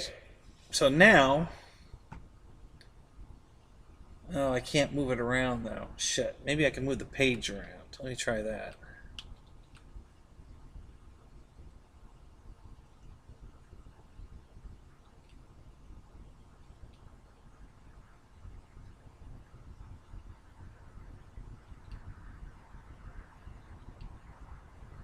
Now, all I can do is move it up and down, I think.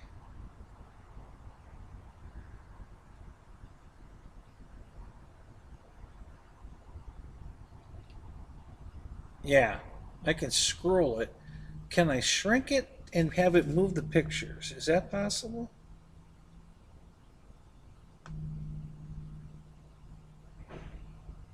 Maybe.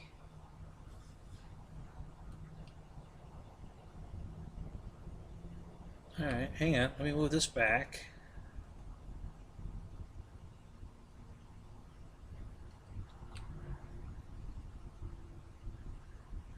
All right, hang on a minute. Let me try this.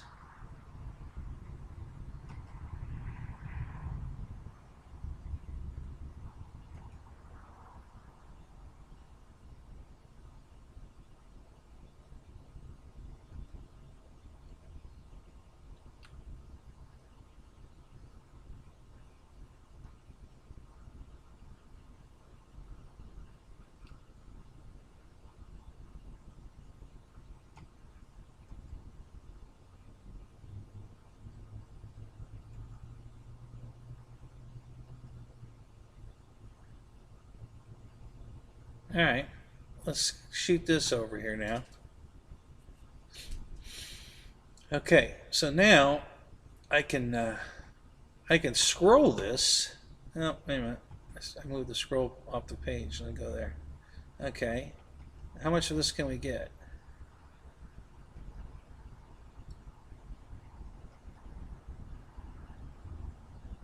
All right, so here. Okay, so the plane in the upper right corner, on the right, with the stars and bars, you can just see, that's the F-86H model, the open nose F-86 with the wings off. And it's sitting on its wheels, but it's sitting there with the wings off. And this is the walk path right here. So there's all these airplanes on both sides of this walk path, okay? But that's the other F-86. That's the one we all know with the open nose. And then there's a picture of the P-80 before they painted it up for the AMA shot. Which the other picture I had where it was the paint was all on it. Remember? That's because he repainted it for that AMA magazine deal. So that's what that was. And then.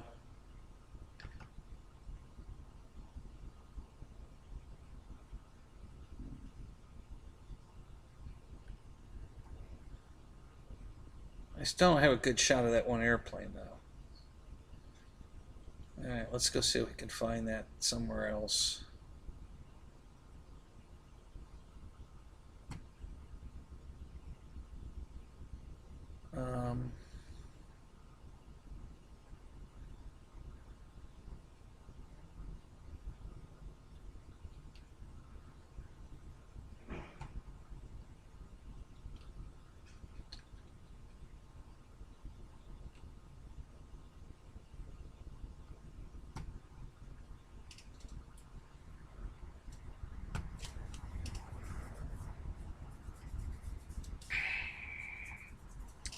Yeah, we could probably find something here.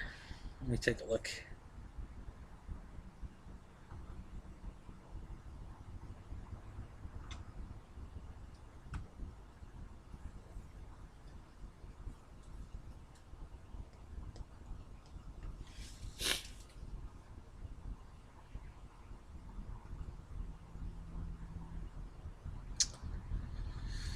Oh, let's see.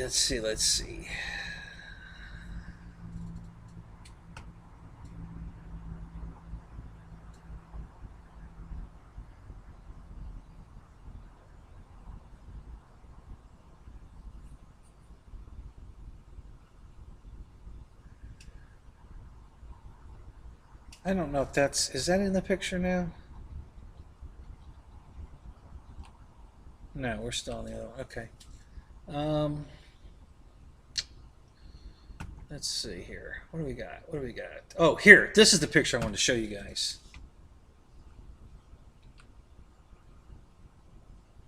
I gotta grab this one now. Hang on a minute. I gotta go here. It's a little tricky to do this, guys. you gotta screen capture and then you gotta change the either it's I mean, this would take hours.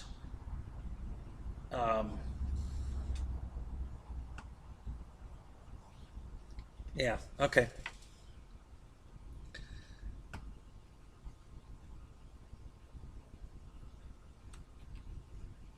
Okay, so this shot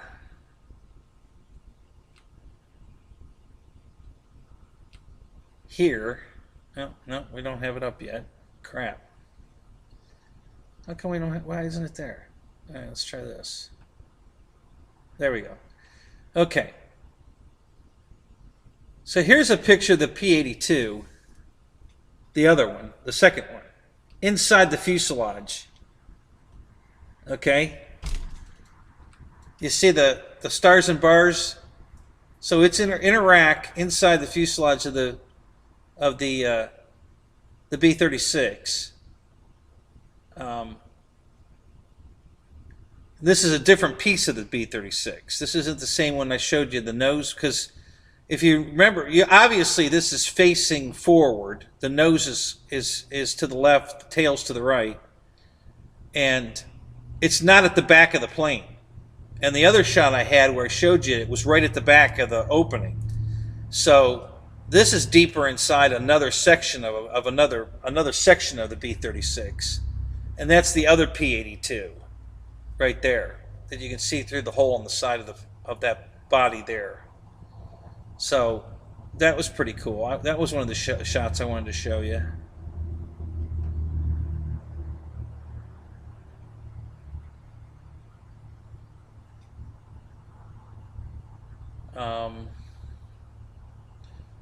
Yeah, there's another shot of the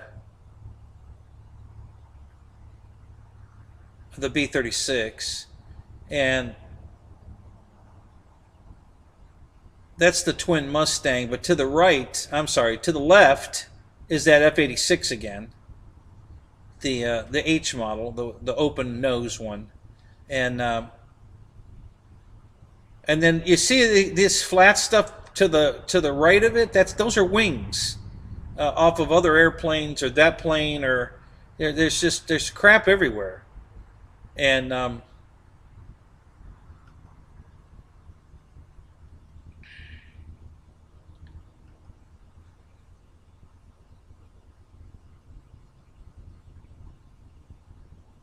right, let me keep looking here.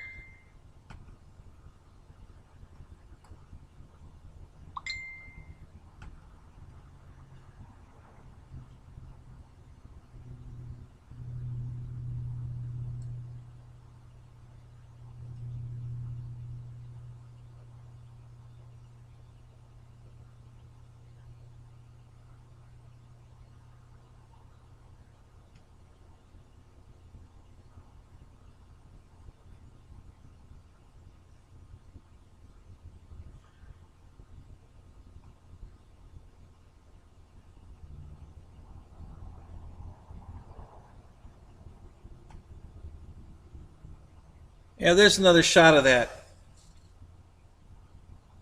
I don't think it's a cutlass. It might be. I could be wrong. I mean, it could be, but I don't see. All I see is the wings folded. I don't see the vertical. Well, maybe they didn't put them back on it. That's possible. I don't see the vertical stabilizers, but yeah, maybe they just hadn't put them back on. That's possible. It could be a cutlass. I'm not going to say it's wrong for sure. The intakes are what are throwing me.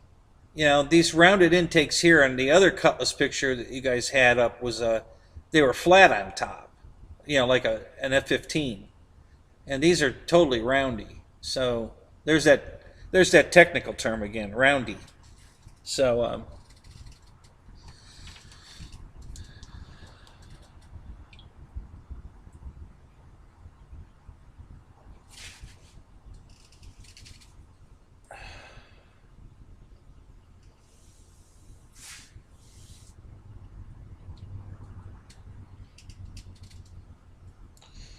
all right, guys, I gotta take a break again. I gotta go pee again.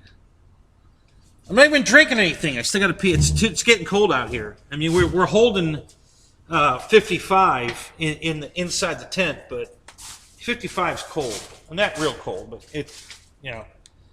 But I'm sure it's in the 30s out in the hangar, out in the garage. I'm sure it's down in the 30s now, because this thing's been keeping. It was 7. I had the tent at 72 degrees last night. And I can't get it over 55 tonight. So it's a lot colder tonight than it was last night.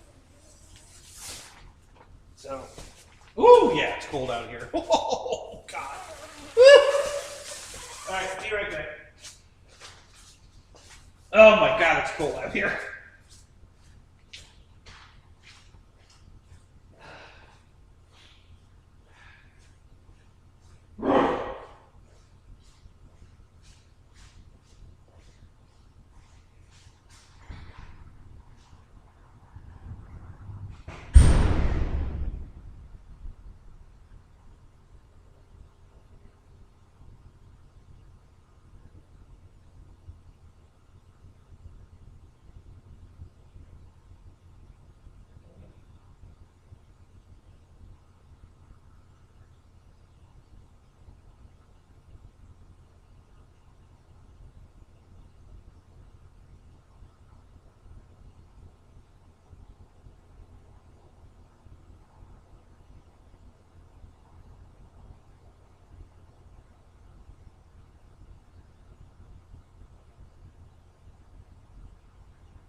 Whew, damn.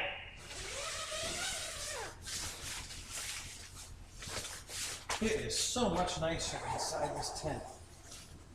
And it would be, I could get it up to 72 if I wanted to close this this opening in the roof, but then I won't have any light in here. We'd have light in here, but it wouldn't be very good, and everything would be red because the rain cover on this thing is red. So, hey, I have an idea. I'm gonna get some clear plastic to put over. I don't need to. Yeah, that'll work. Not tonight. I don't have any clear plastic. Do I? Do I need big pieces of clear plastic? Because it wouldn't change the lighting, and it would definitely keep the heat in better. All right, guys. For you, we're gonna do one thing here. Go back to if you guys are on Google Earth and you've got that picture up, I can show you a couple things. Zoom in pretty tight. I'm going to go over a couple things with you, show you what we're looking at here.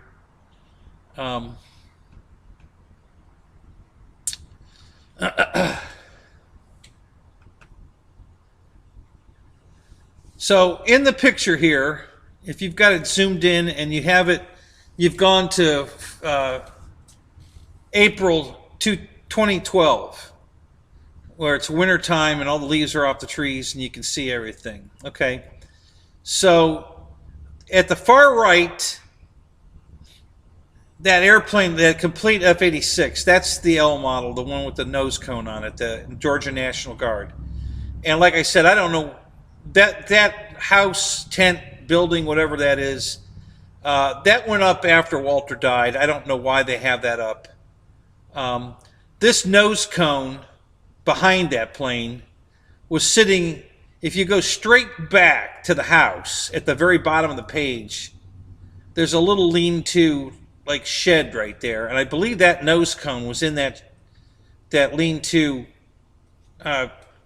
It was a, you know, just a canopy type thing, and I believe that was in there, and that's what you see when you're coming down the road. And I thought it was a hot water heater, or a propane tank or an oil tank, is what I thought it was. So that's where that is. And then if you go to the left and up, where that other B-25 is,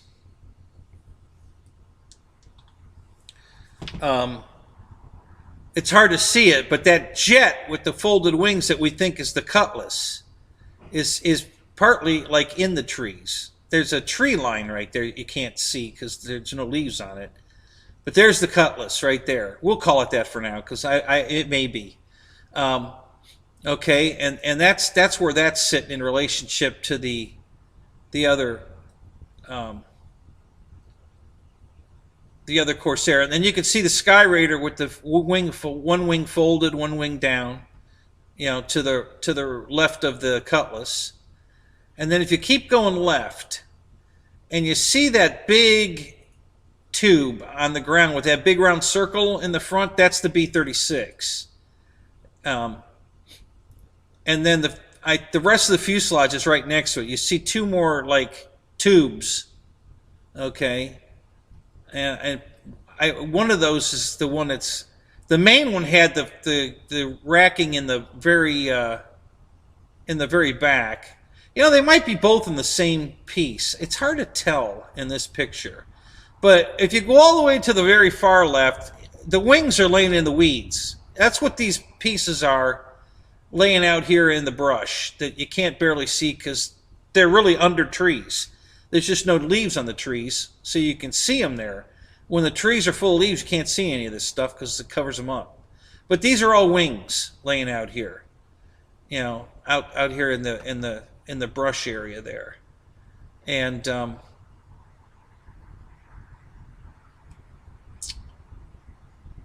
then that F-86 that's sitting on its wheels with the wings are off. I'm trying to tell where that's at in this, if it's in this picture.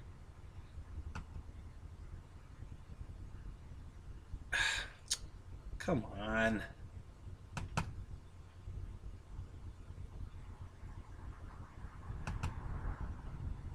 My computer's having a senior moment.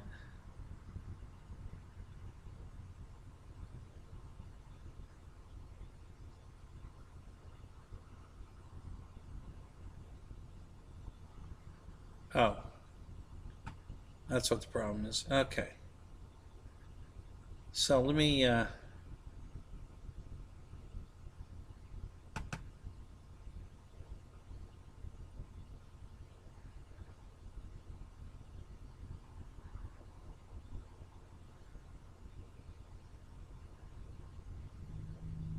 so by the looks of it, that's about the size of my property. So I would say that's about 3 acres worth of airplanes sitting there. I'm pretty sure I could have had everything he has sitting there on my property. So I'm guessing that's about 3 acres.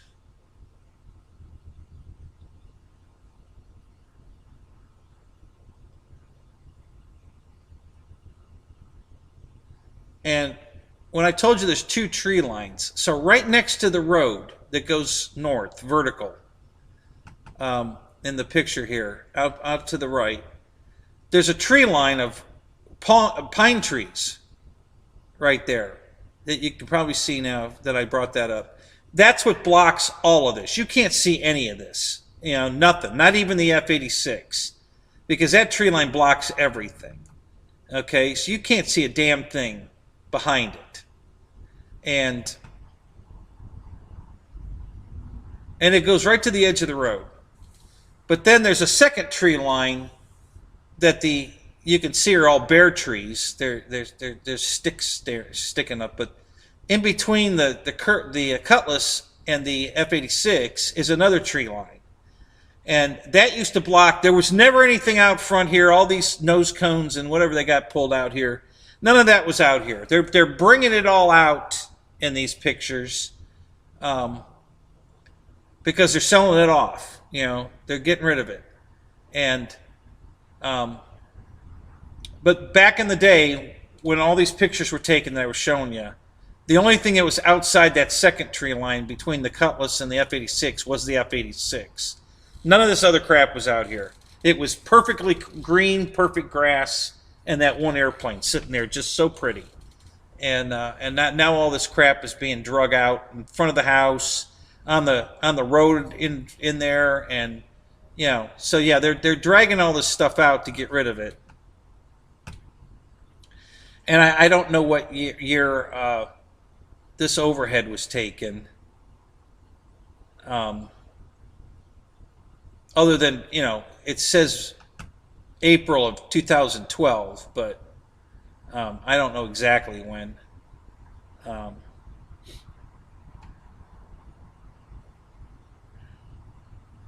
I can't remember what year Walter died.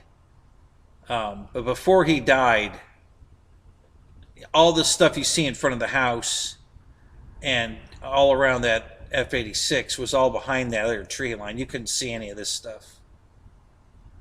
So, and there's so much stuff in here, guys. I don't even know what it is, honestly. There's a lot of stuff in here. I have no idea what it is. You know, parts of airplanes, engines.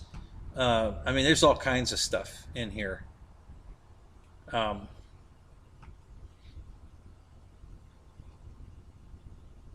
So, yeah, just very cool. So I just want to touch base on that one more time.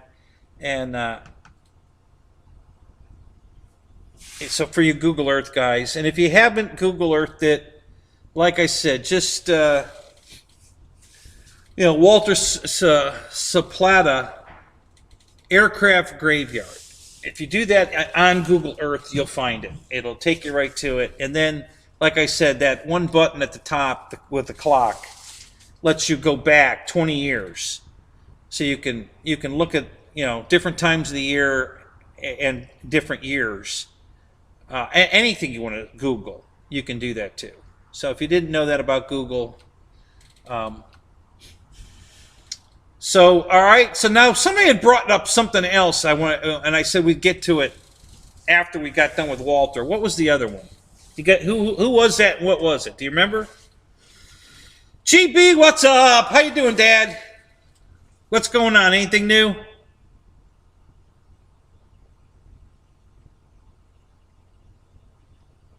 Oh, you want to switch? You want to look at me? Why do you want to look at me? Nobody wants to look at me. Shit, I ain't worth looking at. Here, I'll give you this shot. That way you get to look at a pretty airplane. Here, I'll even for temporary. Let me move this so we can get the plane down in view better. And hang on a minute. Okay, and all right, we'll get on RC here for a second while you guys are thinking about.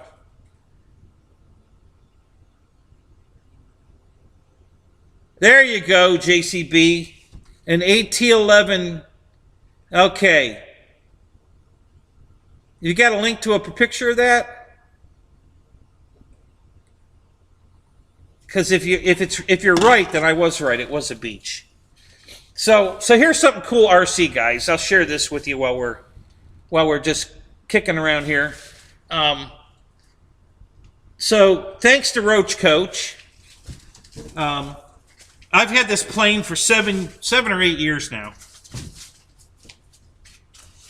and the canopy.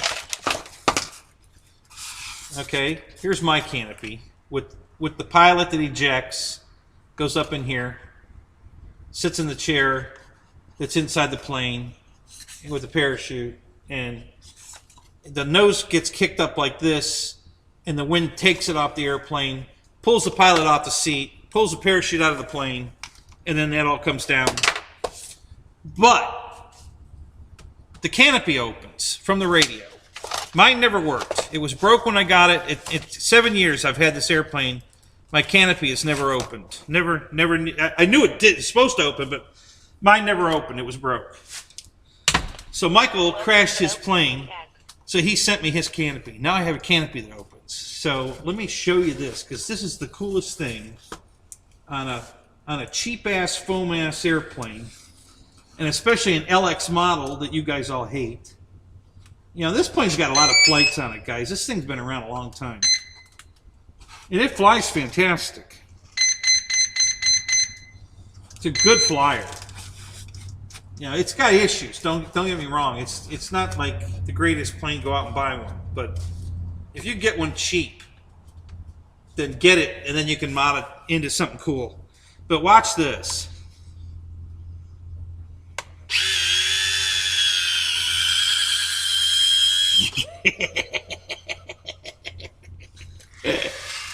All right, is that badass or what? So I got to put my pilot in there because he's still attached to the old canopy. But yeah, so there you go. You taxi down the runway with the canopy up, you know, and get ready for takeoff, and then you close the canopy and off you go. And what you guys can't see that's happening is the canopy is actually underneath the front here. Okay, if you pull on this, you can pull it off there, but it's under. And I'm not going to try to put it back now because I pulled too hard. But the canopy slides back. Uh-oh. I jammed it somehow. What the hell did I do?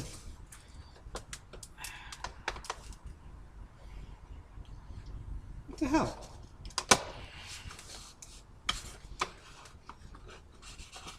All right, let me try that. That should work. Oh God, did I break the damn thing already? Crap! All right, hang on a minute. Let me unplug it and put it where it belongs, and then we'll see if it works again.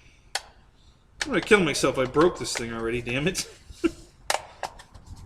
Okay. Okay. All right. Let me plug it back in. So, when you inject it like that, it unplugs itself. It's got a plug here, right here. Can you see the plug? It's a tiny little plug.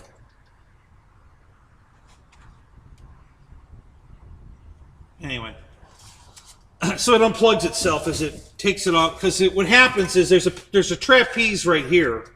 So you can eject the whole thing. So you can either open the canopy or you can eject it. This thing jumps it up. Well, I have that unplugged because I plugged the other thing in. It pops the nose up like this. Okay, and then the wind takes it off. Pulls the pilot off its little chair right here. And I usually have the parachute sitting in front.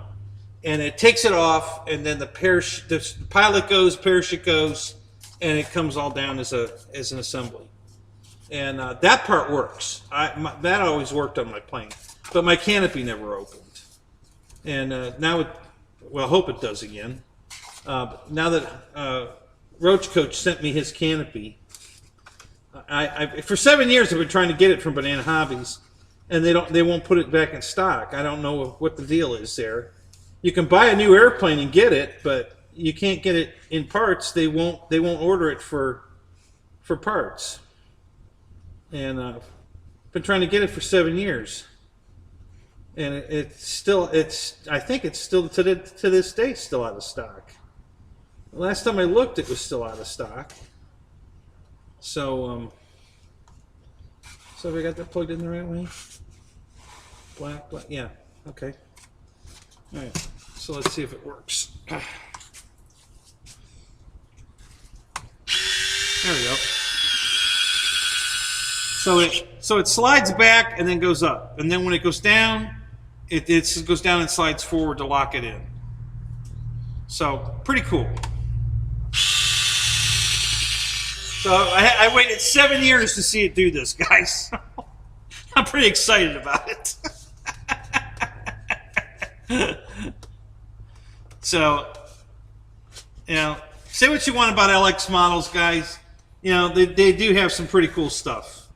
Like I said, it's not the best quality or anything, but if you don't mind modeling, you can turn it into a damn good airplane. This is a great flying airplane. Yeah, I won't break it again, John. That's good advice. Thank you.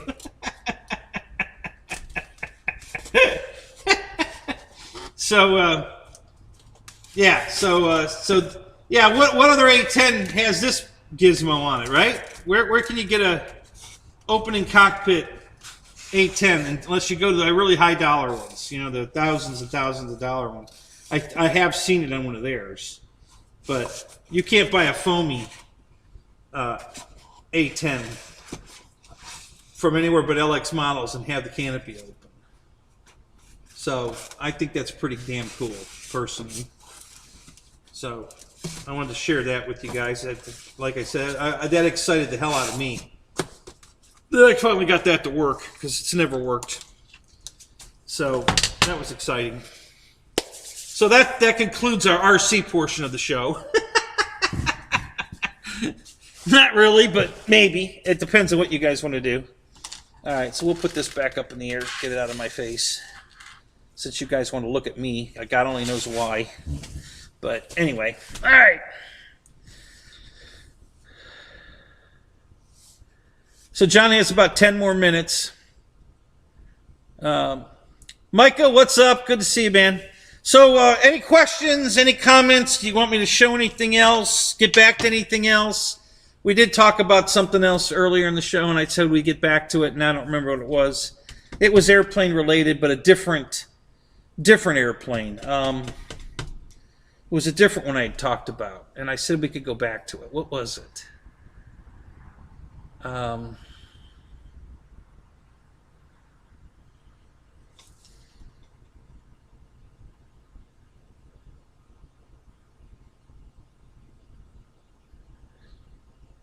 They want a what?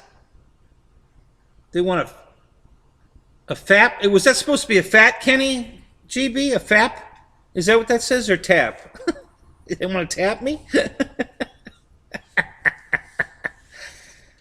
Yeah,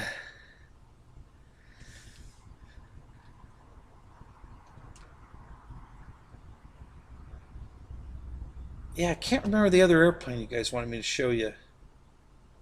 Damn it. Wish I could think of it.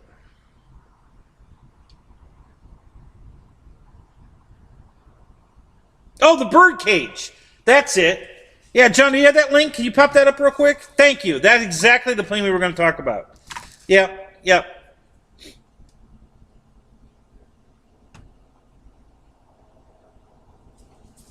Thank you, John. Man, you're going to be my... How would you like to be on my show every week? We could just do a simulcast every week. It'd be awesome. We got a lot of airplane shit to talk about, man. We could really entertain the shit out of these guys. So what was this? This link is for the National Museum Air Force... something. I don't know. It's loading.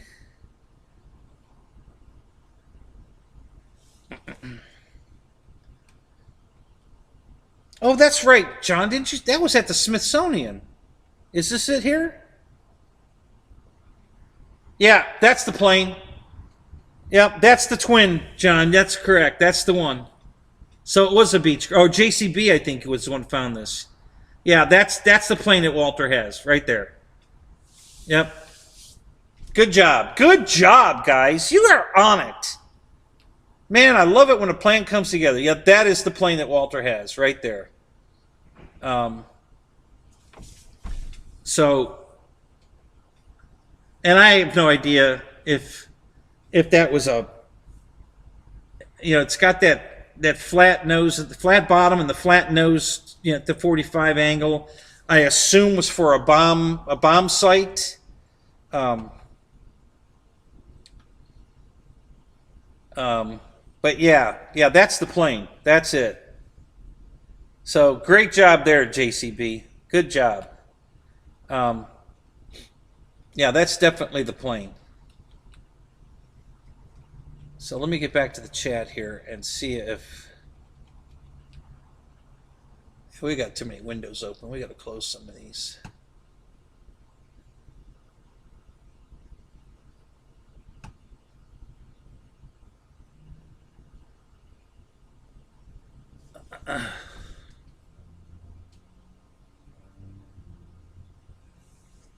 Yeah, John. Yeah, man. Thanks, man. Yeah, that's it for sure. That's the plane. Yep.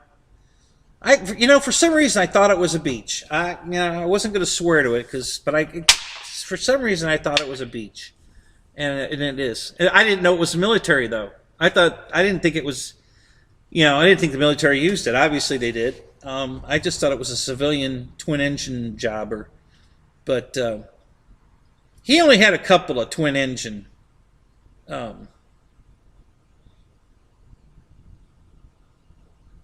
Civilian, or I shouldn't say twin engine. He only had a couple of civilian planes in that field. Everything was military. So, guys, if you want to jump on this link, it's because it's much easier for you. You get a much better view of it than me trying to put it up. Just click that link that John put up, and this is you guys that watch the Blanco Lirio channel will recognize that this thing was. He went there and talked about it because it's the only birdcage Corsair that's got the salmon-colored zinc chromate primer on it in existence, being restored. So Juan Brown went there and did one of his shows on it. So you can go to his show and search it. And then you can watch him talk about, he walks around, he shows you the shop, he shows you some of the jigs they have for putting, the wings and shit together and stuff. And yeah, so this is, but this is some good pictures of it,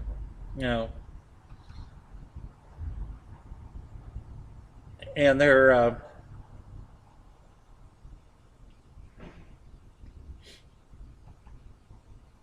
yeah, so I think it's the only birdcage, airworthy birdcage Corsair in existence. I'm pretty sure. Or it will be. It's not yet, but they're restoring it to airworthiness. And what I thought was fascinating and great thinking on their part, they've had to remanufacture stuff, because they just can't get one. So they've had to make their own, literally build like landing gear. They built jigs and machines and machining to just build brand new landing struts. And since they were building new ones, they built more than one. So they went into manufacturing this stuff to sell to other people, which was brilliant because they can that'll help recover some of the costs to restoring this damn airplane, would be to sell parts that somebody else could use to restore their airplane.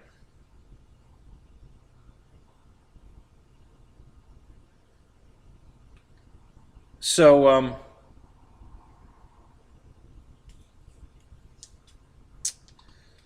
they've been remanufacturing and they sell the parts. So if somebody needs like landing struts and some of the other stuff that they're manufacturing to restore a Corsair, they have the parts because they're making them. So pretty cool. But this is a beautiful restoration going on here for this birdcage Corsair. It's um, pretty sharp, you know, pretty cool that they're doing this. And the reason they had taken the paint off the plane in certain spots and found the salmon colored primer underneath it, which was also very rare. So that's why they're putting the salmon colored primer back on it, because they're trying to be as authentic as they can. So they're going to the trouble of even putting the salmon colored primer back on it instead of the limeish green color that we're all aware of. It's that you usually see on World War II planes.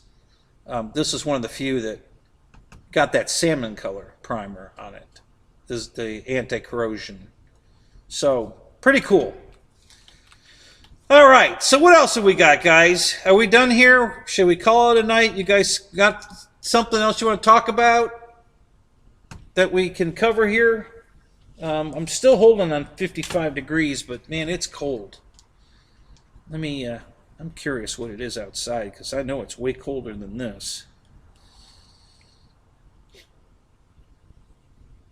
Yeah, it's 39. I knew it would be in the 30s. Yep. So it dropped into 39 outside the tent, but it's 55 in the tent. So the heater's doing a good job, guys. I'm very happy with the heater.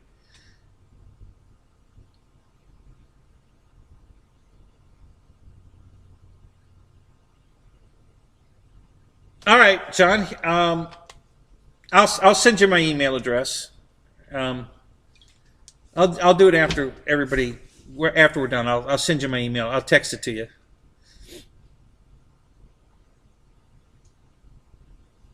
Yeah, Don. It was, yeah, that particular one was built by Goodyear. Correct. Yep. Yeah, and I didn't even know that. I think John told me that when he when we got talking about that. I didn't know Goodyear built airplanes, so that was interesting. So yeah, very cool. God, I hated history in school. God, our history teacher sucked. But all this cool shit now that we're learning, I love. I just can't get enough of it. This stuff, pre-war and even post-war stuff is just fascinating to me. I absolutely love it.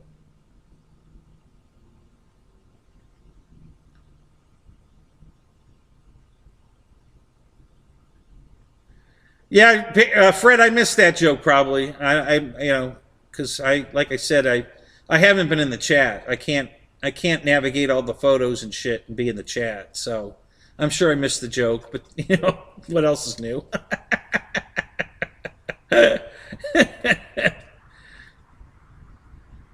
You're gonna drop a video, GB? What of what? What do you gotta? Did you fly something, or what are you dropping?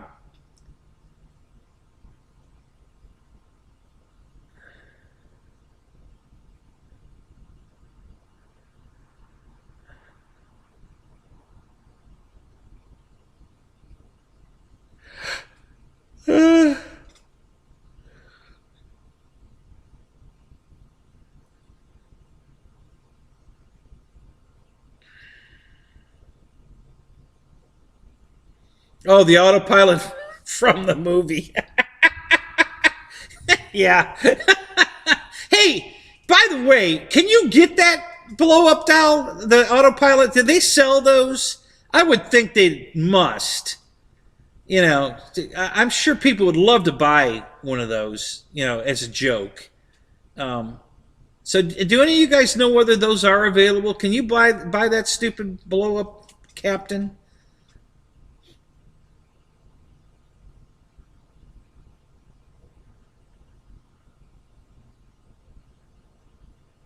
Yeah, Fred, I want to go there too.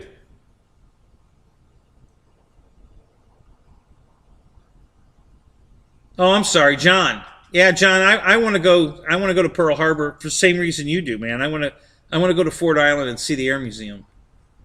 I'd love to go there.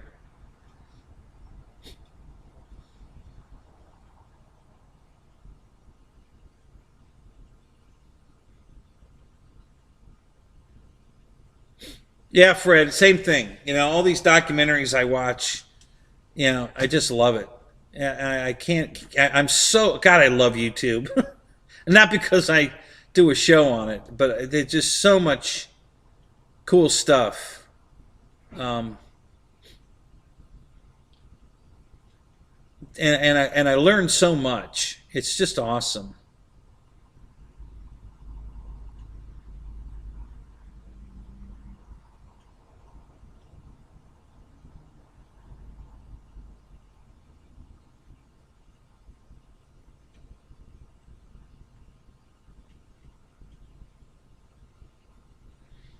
Juno, that sounds cool, man. I wish I had a history teacher like that. My history teacher was so fucking boring. Um, it was terrible. I hated that class.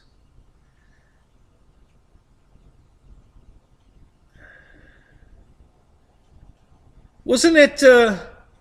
No, Airport 75 was a movie about a plane crashing in the ocean and sinking. The joking airplane movie was called Airplane, wasn't it? It was just called Airplane.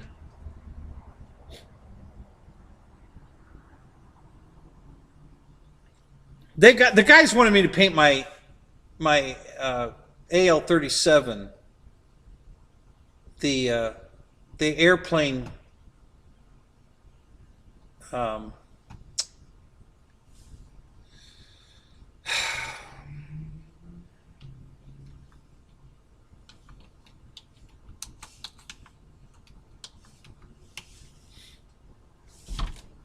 God, what's the word I'm looking for? Yeah, Airplane. Yeah, the movie's called Airplane, and I forget the name of the airline that was in the movie. You know, they had some made up airline, and they wanted me to paint my plane, that my AL-37. I've been still trying to decide on a, on a, you know, color scheme for it, and they all want me to do this one. I forget the name of it now, but yeah. So and I haven't completely ruled it out. I might, you know, it'd be funny.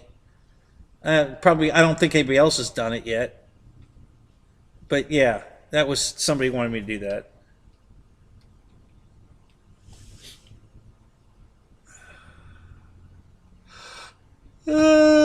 Oh my gosh! Sorry, guys.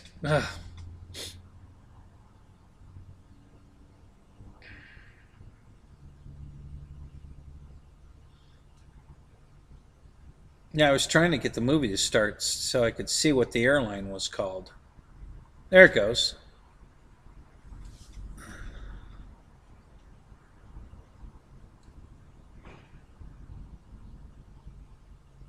So let me see if I can. Well,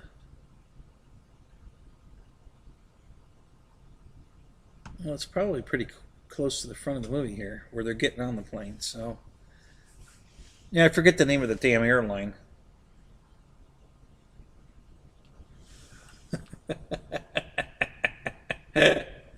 So what was this? Does anybody know? Did they make that blow up doll? Can you buy one of those somewhere? Come on, one of you guys have to know whether or not that damn thing's available. Jesus, you guys are the most enlightened guys I know. You know, you guys would know this shit. Ronnie, what's up?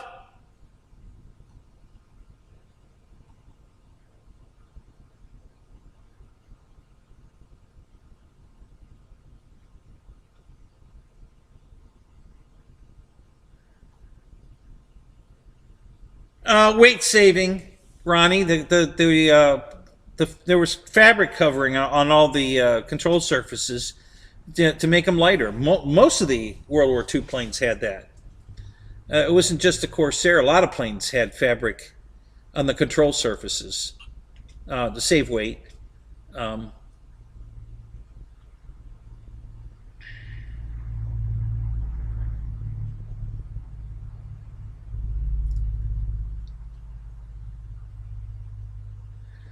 Juno says he lives in YouTube land.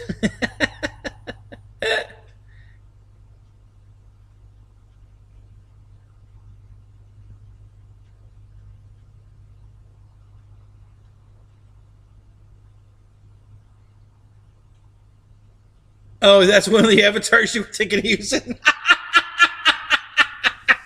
You should do it, Fred. That's hilarious. Yeah, that'd be funny as shit.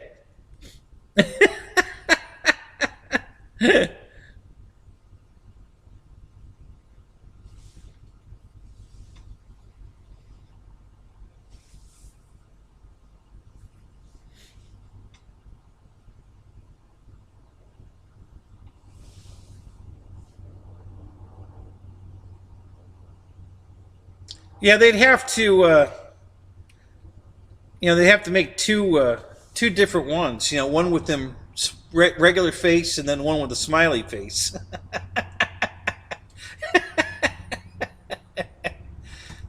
Because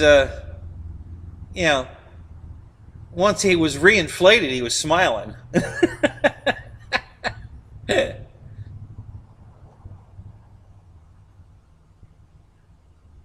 Now the poor guy's still sitting in the taxi waiting for him to...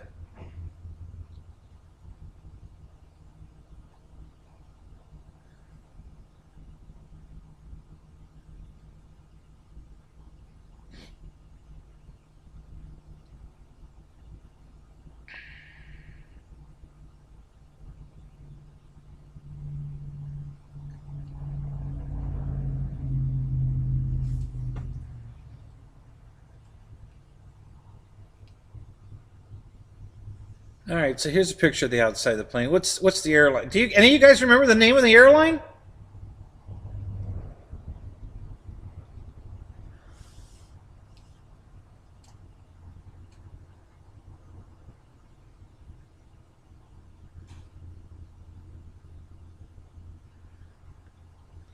I can't remember the name of the airline.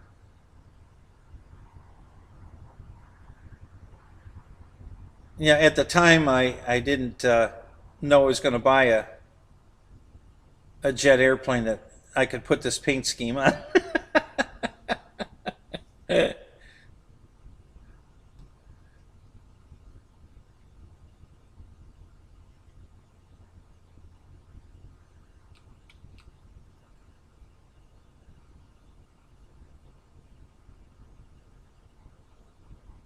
Oh, yeah, probably not going to be able to see it here.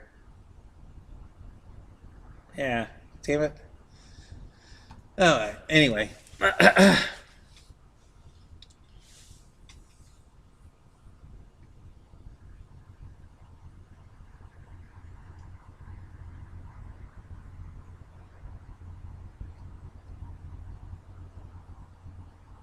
Nah, Tim, we're not going to burn the tent down. We're good. Yeah, I can only get it. Well, I think it went down. Is it down? Yeah, it went down to 54 degrees now. Yeah, it's very cold tonight. It's 39 outside the tent. And it's supposed to go down past freezing tonight. So it'll probably be 29 by like 4 o'clock in the morning. It'll definitely be below 32.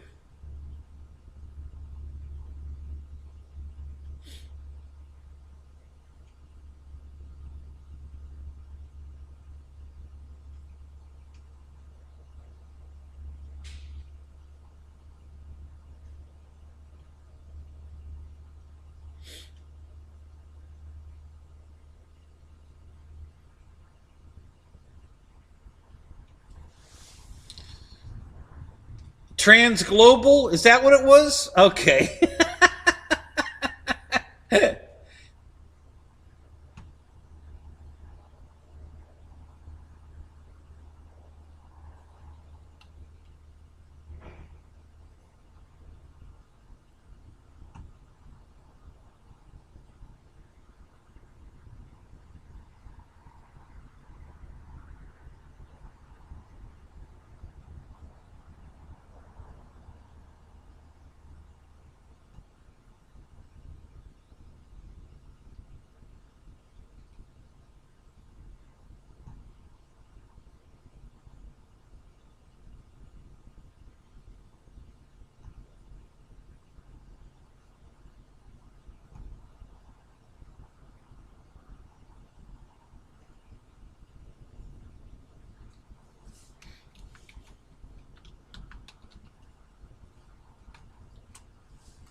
It's awesome.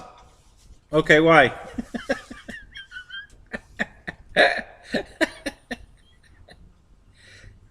Yeah. Why did I say that?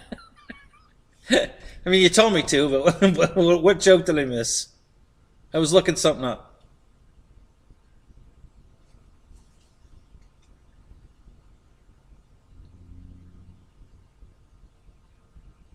Oh, Tim, if you've got it for 150, jump on it, man. That's awesome. I don't know what the shipping's going to cost you. You're going to probably have to put a couple more items in the cart, but yeah, yeah. If you can get it for 150, get it. That's back to its original price. It was 149.99, whatever, and then that jumped up to 200 bucks. So because they sold out of them in a week. I mean, everybody did. They were gone. I when I finally said, "All right, I'm going to get one," I went out to try to get one, and everybody was out of them. You know, the base model one that didn't have all that bling on it. It still had the, you know, um, the sticks, the whatever, Heli sticks, and the touchscreen, the colored touchscreen. It had all that. It just didn't have the aluminumized, the anodized aluminum, covers and all that bling. The only radios I could get were the bling ones, but they were like $239, and I wasn't going to pay 130, 140 bucks extra just for bling. It's not going to make it fly any better. So I got the base model that came with the. Well, there was one model even smaller than that didn't have the touchscreen and the Halifax gimbals, but everything else. And I wanted the Halifax gimbals and the touchscreen, so I ended up buying a used one. The guy flew it once, and then he said it was too complicated to set up, so he put it on Marketplace right around the corner from where I live. So I went over there and picked it up, and I got it for 100 bucks. So, but yeah, I would highly recommend. Just even if you just want to use it as a backup radio, it's a great investment.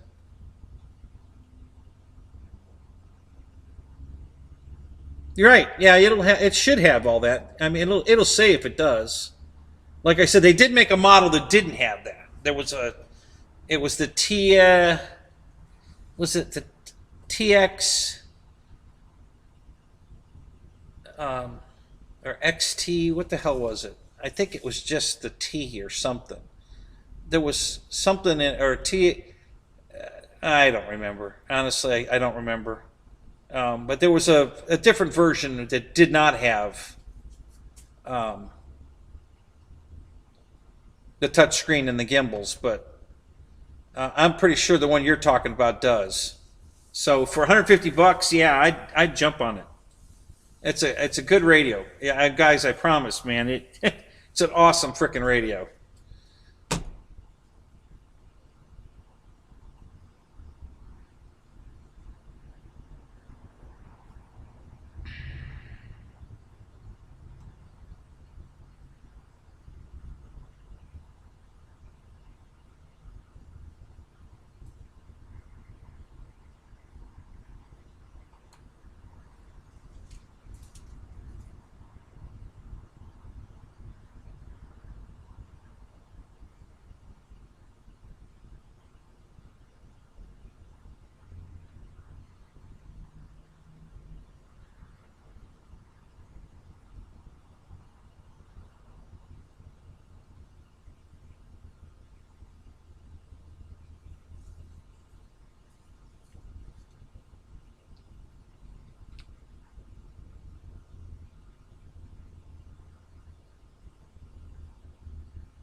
What the hell's going on here? Is this thing at 150%? 175%. That's way too big.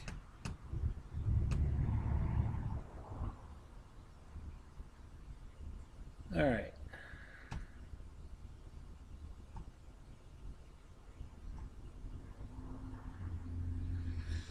Oh my God.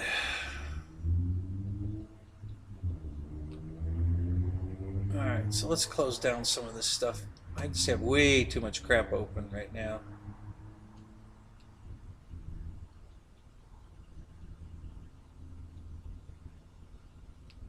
Let's close this one too.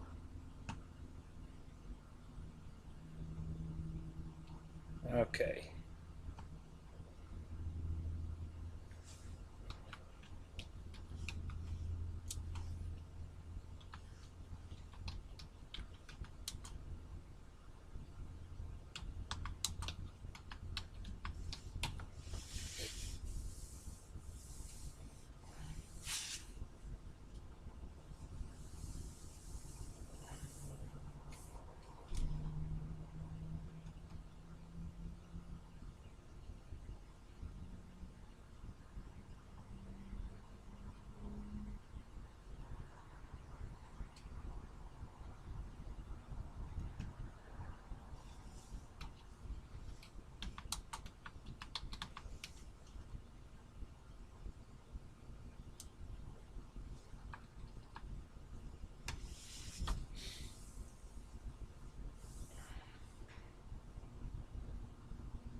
Can't believe they didn't. Nobody makes that. You would think that would have been. You know how many people would have bought that damn, blow up autopilot from airplane. I can't believe nobody made that. What the hell were they thinking? I mean, come on. Seriously?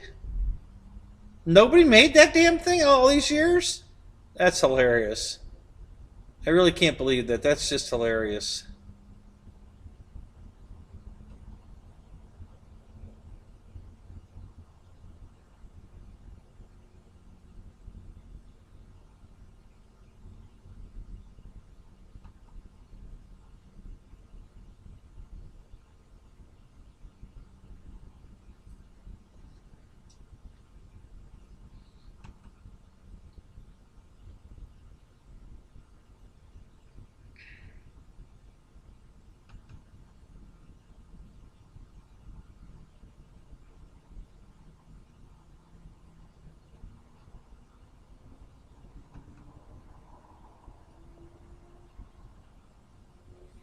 Hmm.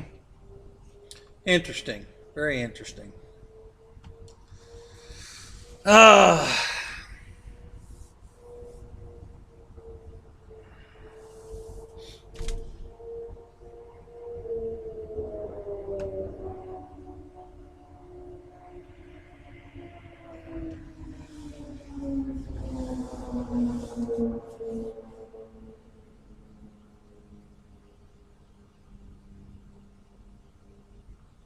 Yeah, Keith, exactly. Yeah, Otto. No, no, yeah, nobody made one. What the hell?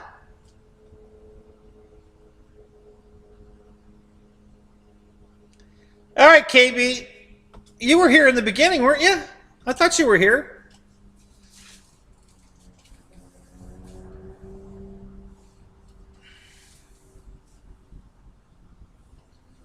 Tim, on my A10, yeah, it's in the wrong place. It's in the right place on the FMS, but it's yeah, the nose gear and the gun are in the wrong place on this particular one. Yep.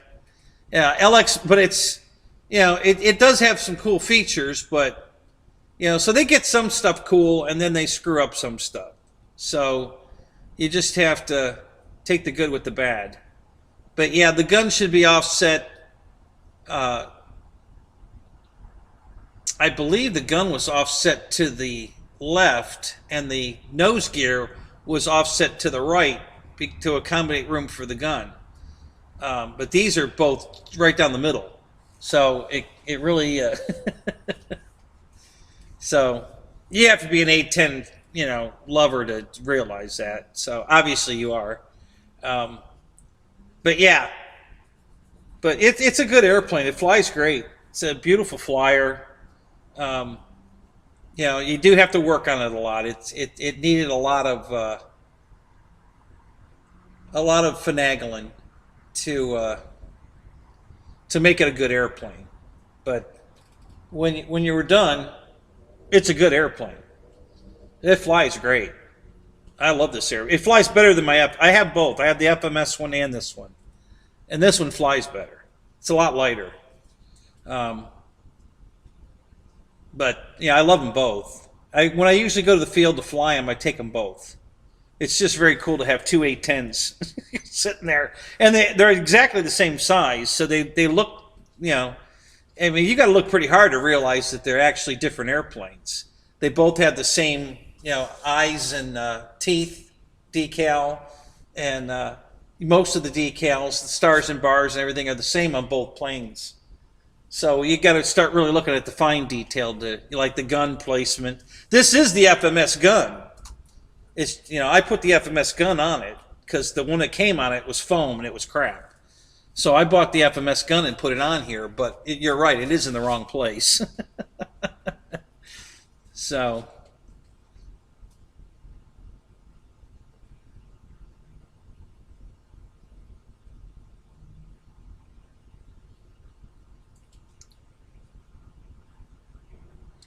all right, guys, I'm going to call this. It's getting too cold out here. It's down to 54. Oh, wait a minute, 53 now. Yeah. Went down another degree. It's just getting too cold.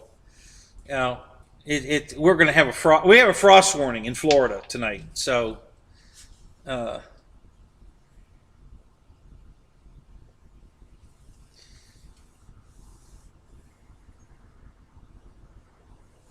they did make one, Paul? No kidding. The blow up doll, they did make one, but you can't. They're hard to find now. No shit.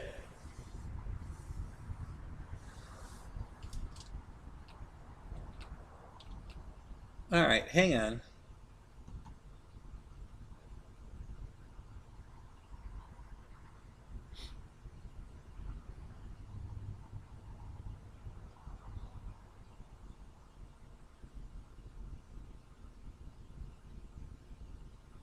Oh, so you've got the two big boys. I mean the one big boy and then the FMS. Yeah, I have the FMS in this LX. I just couldn't do the two battery pack deal, you know, back in the day, you know, because I didn't have, you know, enough 6-cell packs to make it worth my while. I do now, but now the price of that plane's so high. Price, it's almost $700. So yeah, it's out of my price range.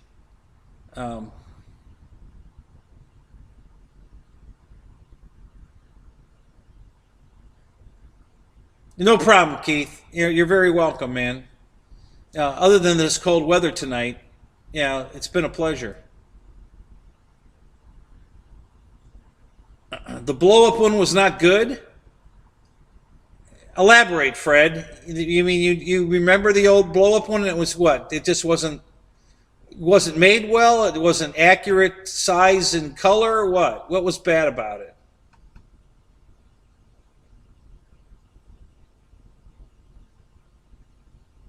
Oh, okay. I thought you had said hi at the beginning. I guess I'm still thinking of last night.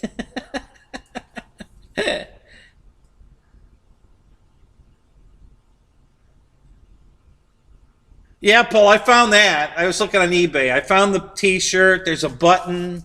There's pictures of of him in various poses.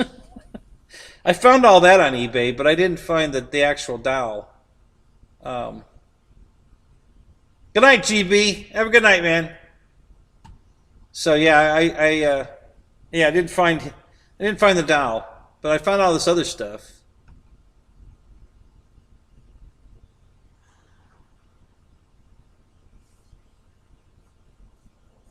You know, the stupid thing about it is that they obviously made one. Well, they made two. Like I said, one had a smiley face and the other one didn't. And you know, so when they were all set up to manufacture the two for the movie, and I'm sure they made extras, you know, in case something happened. Why the hell didn't they just go into production and sell the damn things?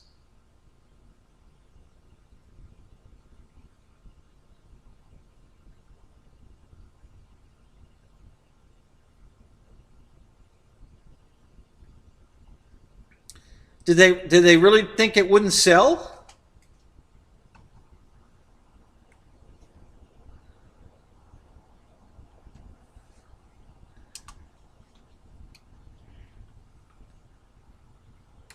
Sometimes these guys just can't think outside the box.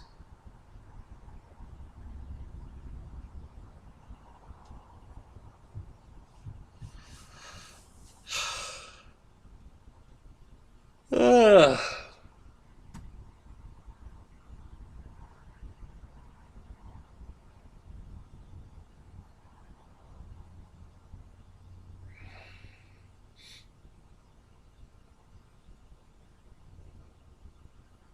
Yeah, there's a bunch of different auto t-shirt designs. That's funny.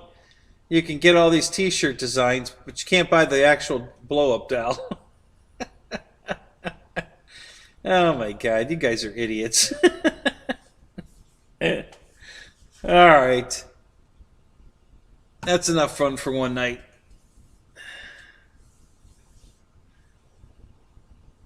All right, John, thanks for everything, man. Super helpful. Thank you, man. I'm glad you were here. It definitely made the show much better. I hope everybody enjoyed it.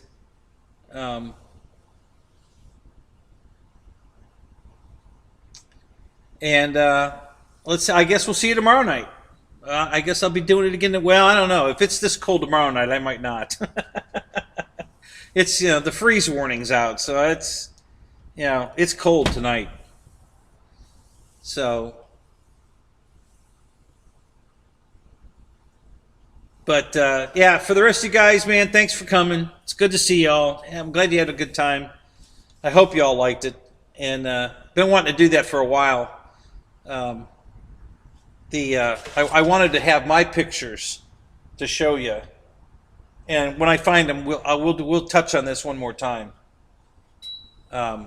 But anyway, I think it went pretty well. I think you guys enjoyed it, so I'm glad to have done it. It was definitely something I wanted to do. All right, guys. So we'll catch you later. Have a good night. We'll see you all tomorrow night if weather permits, and I'm not freezing my ass off like I am tonight.